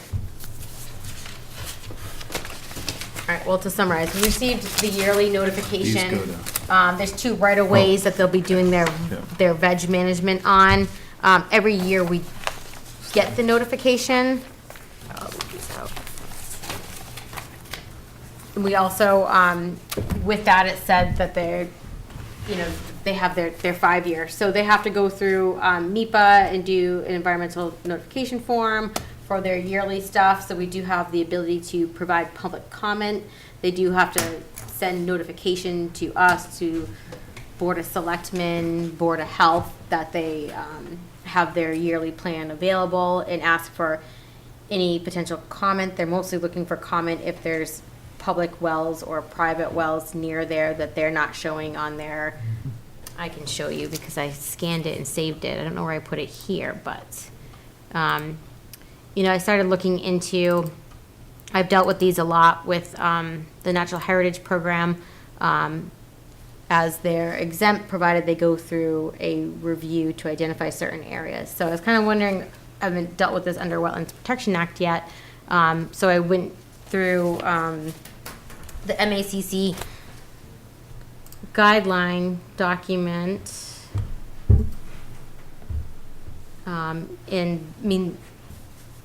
So this notification is also that they'll be doing their herbicide treatments. It is exempt under Wetlands Protection Act.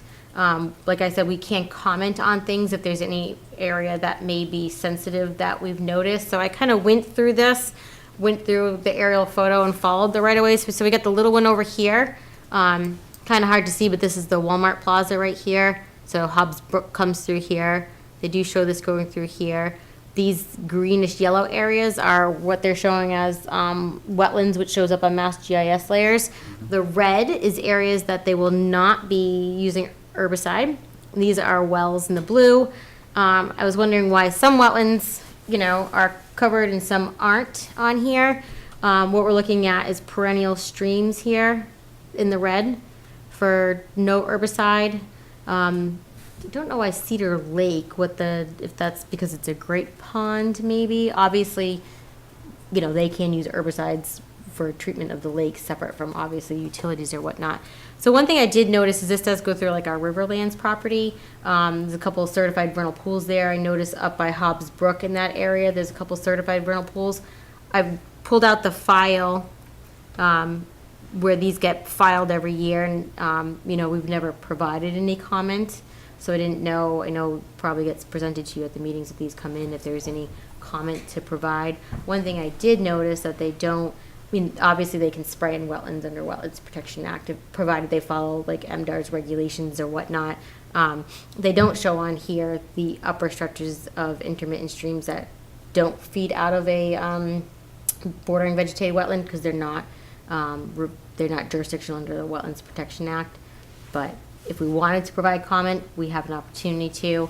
I don't think that it would probably unfortunately go anywhere because they are exempt, but I just wanted to present it. It came in.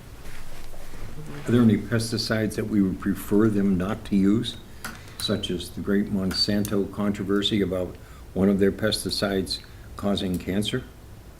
We could look into that. I don't know. I think they have an approved list through MDR that they have to use.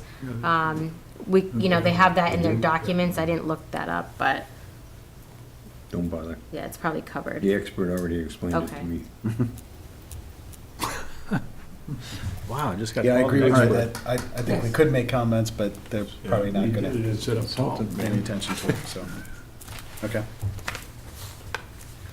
Who's going on the site visit for the tree work, Tree work or the forest cutting plan? forest cutting plan?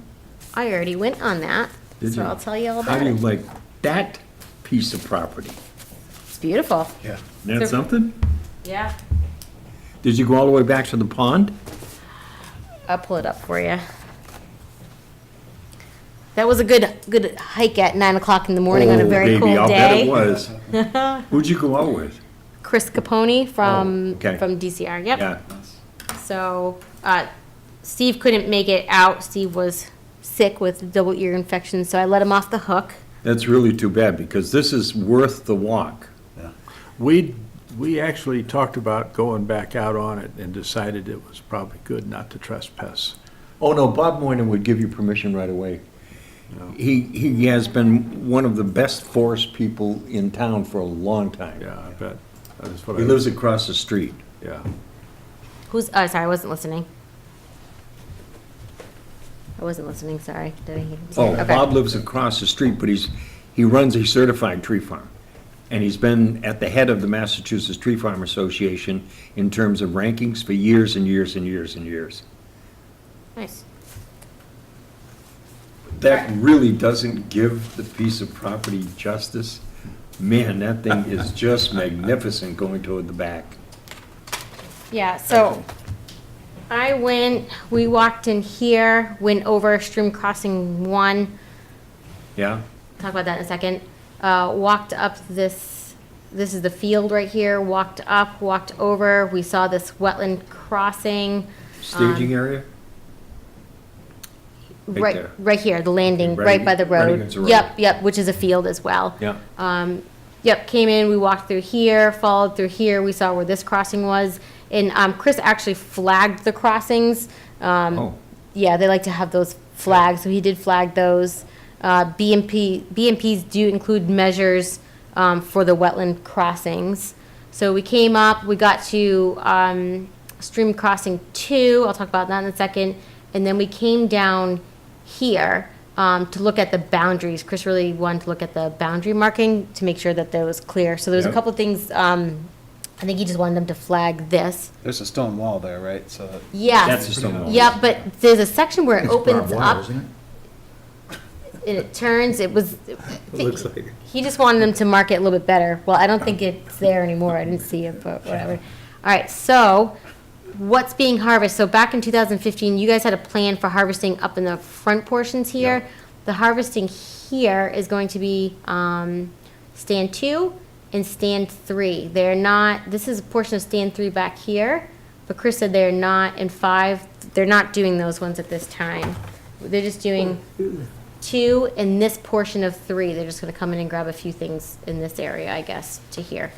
So he was happy with, overall with the plan. We did talk about a couple things while we were out there. One of the issues, we got to stream crossing 2, which said it was pre-existing. It didn't have the culvert in it anymore.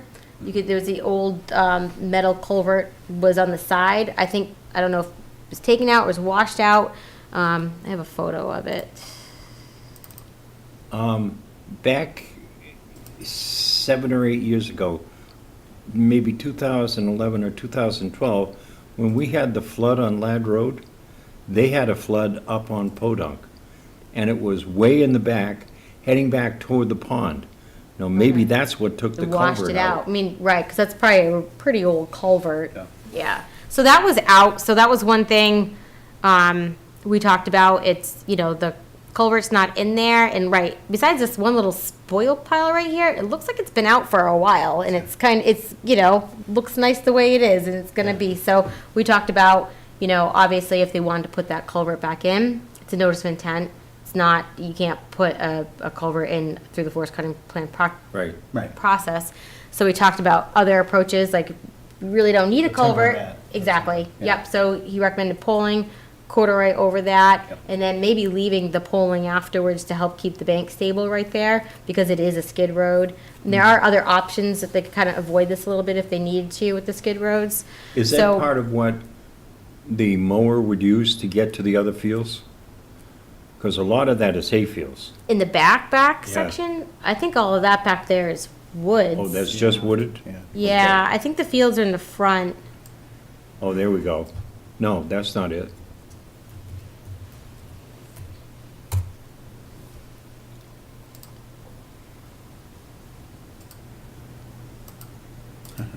Yeah, it's woods.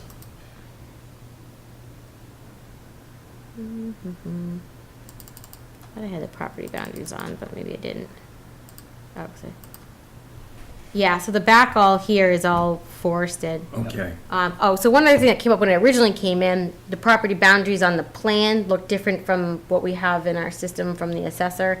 But I worked that out with the assessor, the past assessor, when this management plan was being developed, worked with Scott Garish at that time, and they were accurately marked them. So Ann over in assessor's office actually had a hand-drawn thing of like 8 sheets all folded strangely together. It needs to get updated in our GS system, which they will. So because we are the abutters of this property, two of our Walker Road properties that are in the middle of nowhere that we have control of, we just want to make sure they weren't harvesting on us. So we resolved that.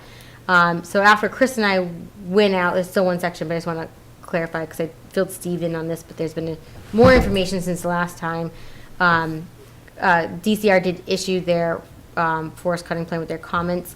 Chris did amend it based off of our site visit and my comments to him and Scott Garish about stream crossing 2. So, Becky, while you had this up, the work within the Area 3, is that, I noticed there's priority habitat there, is that all yes, inside the priority? and they commented on it too. They didn't have any concerns with it. So, yep, it went through that process too. So, Okay. yep. Yep. All right. Oh, wrong way. Wrong way. All right, so going back to stream crossing 1, so this is the field. You can kind of see the cart road that comes down. Yep. There's the field I was And talking these about. are the other fields. So the stream crossing 1, The stream right there, right? yep. So I love those back fields. Yeah.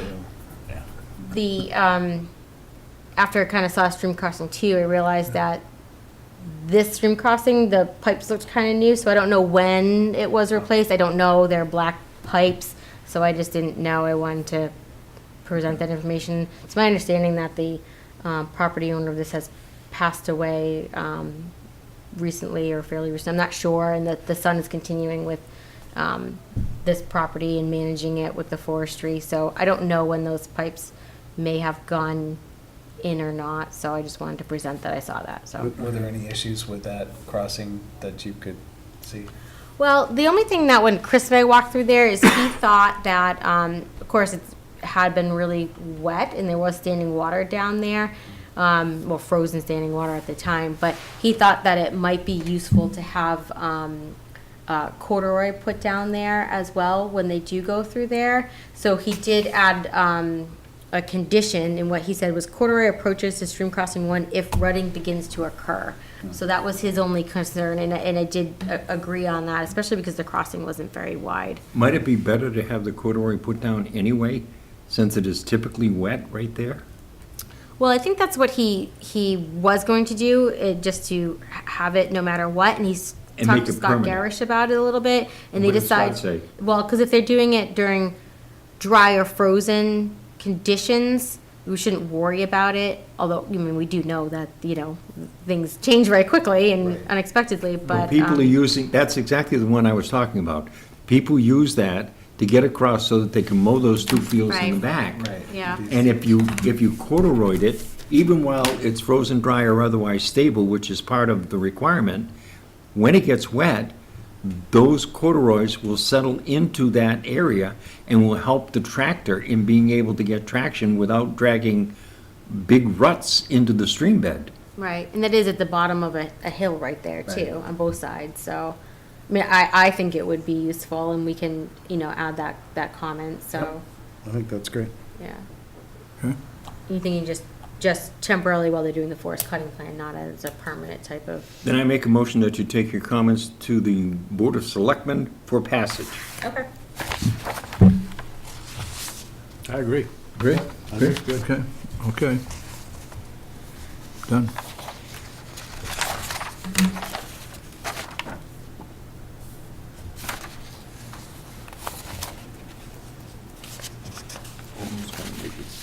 What else, Beck? Yeah, that's pretty good.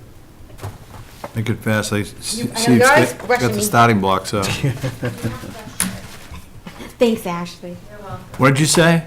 Do not rush. Yeah, you sit there and for the first half of the meeting, you're eating, and you don't want us to go home and get something to eat? Hello, come prepare people, it's 90 seconds in the microwave. Bring some next time for you guys. Okay, where's my, see, you rushed me and then I put things away that I need. Here we go. All right, MACC conference is coming up. We Yep. have the flyer. Ashley gave it to you, right? Yep. Yep, you have that. So let us know as soon as possible if you want to go. That's all on that. Oh, we need to figure out our March meeting dates. I did not bring my planner. We should also figure out the April meeting date, because I will be missing the first Tuesday in April. I will not be in the state. Do we only have one meeting in February? Is that right? Yes. Yeah. Yep, we decided, it's- yep. Yep. When is that? February 5th. Okay. Yep, that's our next meeting. So we're the second and third week, so it'd be the 12th and the 26th of March, those Tuesdays. Right, with the first, the second and the third. No, we're right? the first, Oh, we are the first? Yep, Okay, first so and it'll the be third. 5th and the 19th. March 5th and 19th.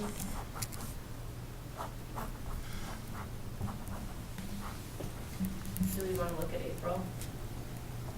Can we plan April too? Is that Sure. okay? Okay, then we can get it on our website, So 2nd and 16th.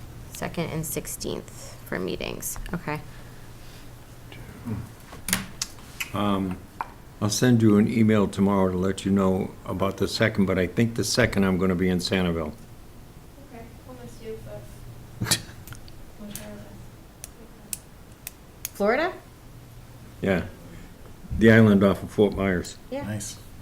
I'll be in Marco Island in February. All right. Yeah. That's just Going barely to be in south. Port Charlotte in February, so. There we go. We're all evacuating ships. Have one meeting a month and we disappear. Yeah, all right. Well, what we'll do is we'll send an email out tomorrow with the meeting dates and the site visit dates for those. Sounds Just good. Just an FYI, at this time, the only public hearing I think we have for our next meeting is the continuation of the request for determination for 30 Lad Road. I haven't received anything new on that, so we may or may not need to do a site visit if they come back with other things on other properties. But I did inform the consultant after the meeting. I was like, you know, if we, then you're talking about that ag field on number 11, that's another property that requires a butter notification. It's a different legal ad, so we might need to think about that, so. Okay. But I haven't heard anything from them since then, so not sure where that's at. Just to let you know, we received the draft Chapter 91 license for 272 Big Alum. I will be meeting with the engineer and consultant this coming Tuesday, just to make sure, I asked them for, you know, like an itemized list to go over, because last time they came in, they were like, oh, we might be proposing a basketball court, just to go over everything, to make sure that everything is, they're addressing everything, or if they have anything new, before they actually submit for an amendment and finalize a plan to help kind of guide that smoothly, Okay. so you know.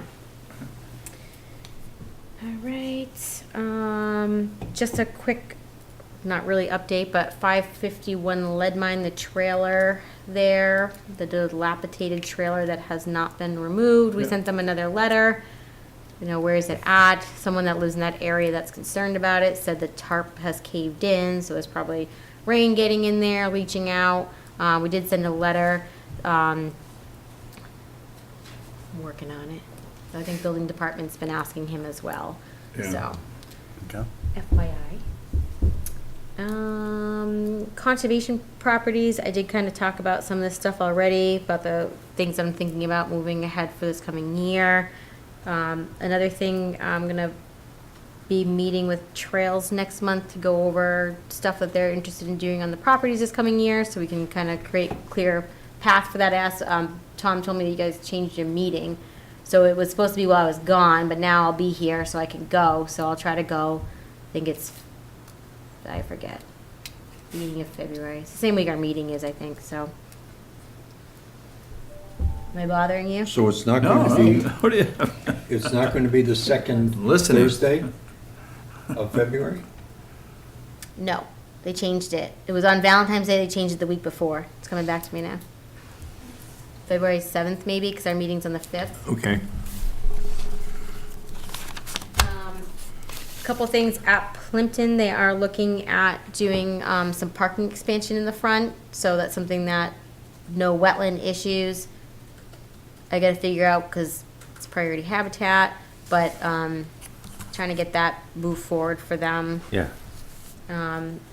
There's, I guess, some dirt bikes were out there recently. Yeah. The amount of damage hasn't been assessed, but I might try to figure out where it's coming from. One thing we should think about, Tom was saying, is we don't have any signs around the perimeter of property saying no motor vehicles, et cetera, so maybe we should think about signage. It costs some money, so I'll have to get funding for that. anything happen with that property next to it? Hamilton Rod and Gun Club bought that. Did they get from it? my understanding, Yeah. yeah. Yep. Speaking of, we should be seeing a filing in the near future for Excellent.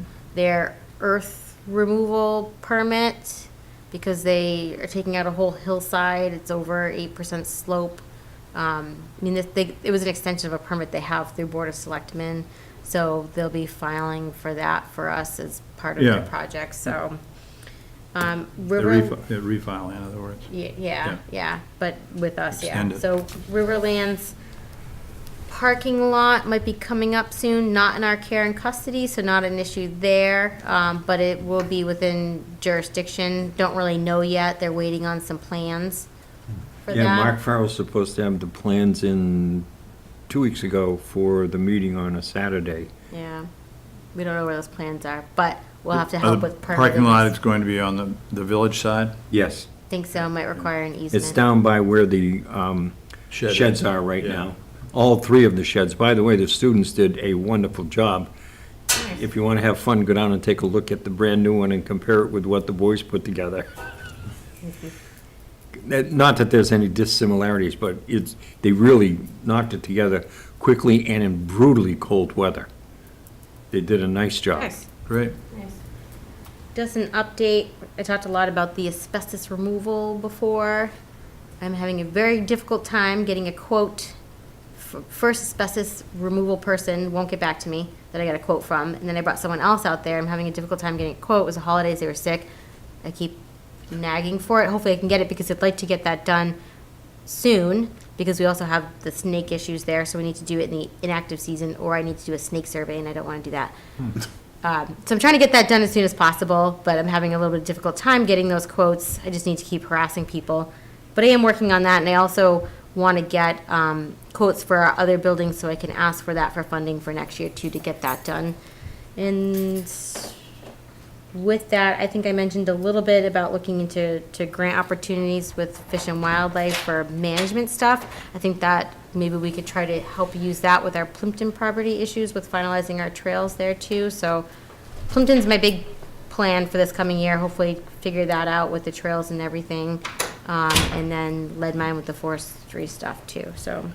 One more item for your planning for next year for yourself? Through this fiscal year? You said originally that you were going to look at the possibility of taking in some interns from the high school. Yes. Are you still going to do that? Because the teachers are warming up to it now. Okay. Well, it's either high school or like, I had a college student approach me last year that I was interested, but I mean, it just didn't work with our scheduling, and I wasn't really prepared to do it last summer, so. But the high school is ready. Okay. We actually be working with Ty and Bond, we're gonna get our iPad going with the GPS. We can collect Yeah. data out in the field, take photos, site plans, things like that. So we're trying to get that stuff ready, and that's something that we can see. We've been talking about this a lot, that an intern could help with some of the stuff and catching up on going through all our old permits and the status of things, because I don't really know a lot of the status of a lot of the older ones. So We also have a teacher and 2 students that are working on a computer system so that people can join the Friends of Sturbridge Trails online and pay for it online. nice. At the present time, they can fill out an application blank, but then they have to send a check. Yeah. And so when this program is done, we'll advertise it so that everybody knows. But it would just make it that much more simple and more 21st century as opposed to our normal 19th century selves. No, it's good. All right, I'm almost done, don't worry. We're drafting, Ashley's been working on our annual report for the town, so I didn't know if there was anything that stood out from this past year you thought we should add. Obviously, we're gonna add information about how many filings and whatnot we've had, that we finalized the bylaw regulations, you know, give a little summary of some of the bigger projects we permitted this year. Is there anything else? Sometimes it's good to add, besides the 2 meetings per month, the number of site visits that are taken during the course of the year. Because typically it is at least 2 a month and sometimes more. Yeah. And that should include the site visits that you personally take, so that people have an understanding about the full breadth and scope of the type of things that the Conservation Commission and its agent do. Right. Agent et al. Do. Yep. And by the way, we are up to date online with our minutes as opposed to many other committees in town. Not mentioning any, but Did you check trails recently? Because they're pretty up to date too. they are outstandingly up to date. Thank you very much. I will keep feeding them to you as soon as the meeting is over. I can do it. Just to let you know, we submitted our budget request in mid-December. With that, I did ask for a consideration of increasing the administrative assistant's position. And I tried to justify why I think that is needed. You know, a lot of what we're not getting done, and which hasn't gotten done in the past, is really compliance with our permitted projects. We spend a lot of time on permitting them, writing conditions, and unfortunately, when things get prioritized, there's not really a lot of good time for that. Trying to find ways to make it more efficient in the office that we do that, by like email lists of people who have active projects, or checking in, you haven't started yet, things like that to make it easier. But there just needs to be more time for those things. So I'm hoping that if we can get some more hours for Ashley's position, that she can kind of work on some of that stuff, so it can free me up to get out a little bit more to perform that compliance, and some other administrative aspects that kind of fall on me when we don't have someone there. So if you want to write I don't know if it's appropriate to write a letter of support or something like that, but if, you know, that can see the need for that, that might be helpful. Who would we address that to? I don't know. What, Town administrator? to what level did you increase it? I did say, although I understand it may not be possible, a full-time position would be valuable.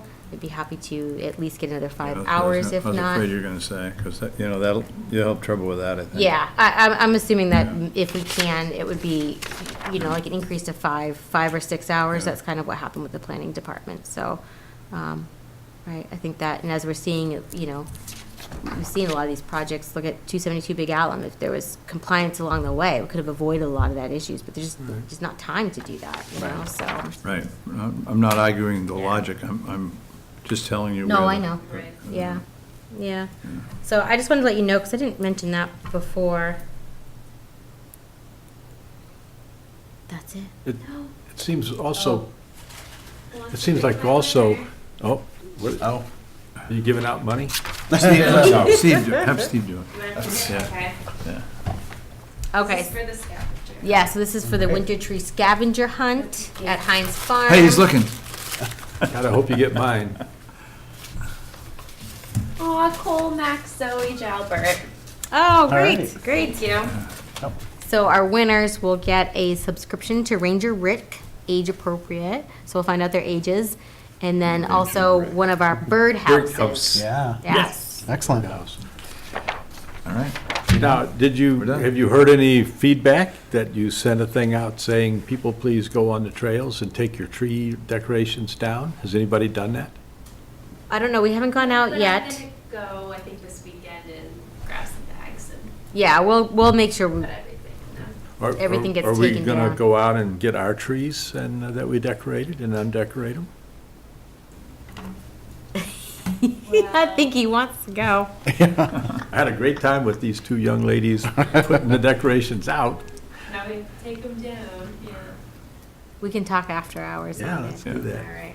Mr. Chair, I make a motion to adjourn. Do I have a second? Second. All in favor?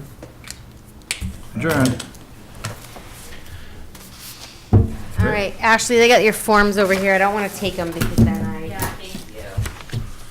Everyone sign it? those are two.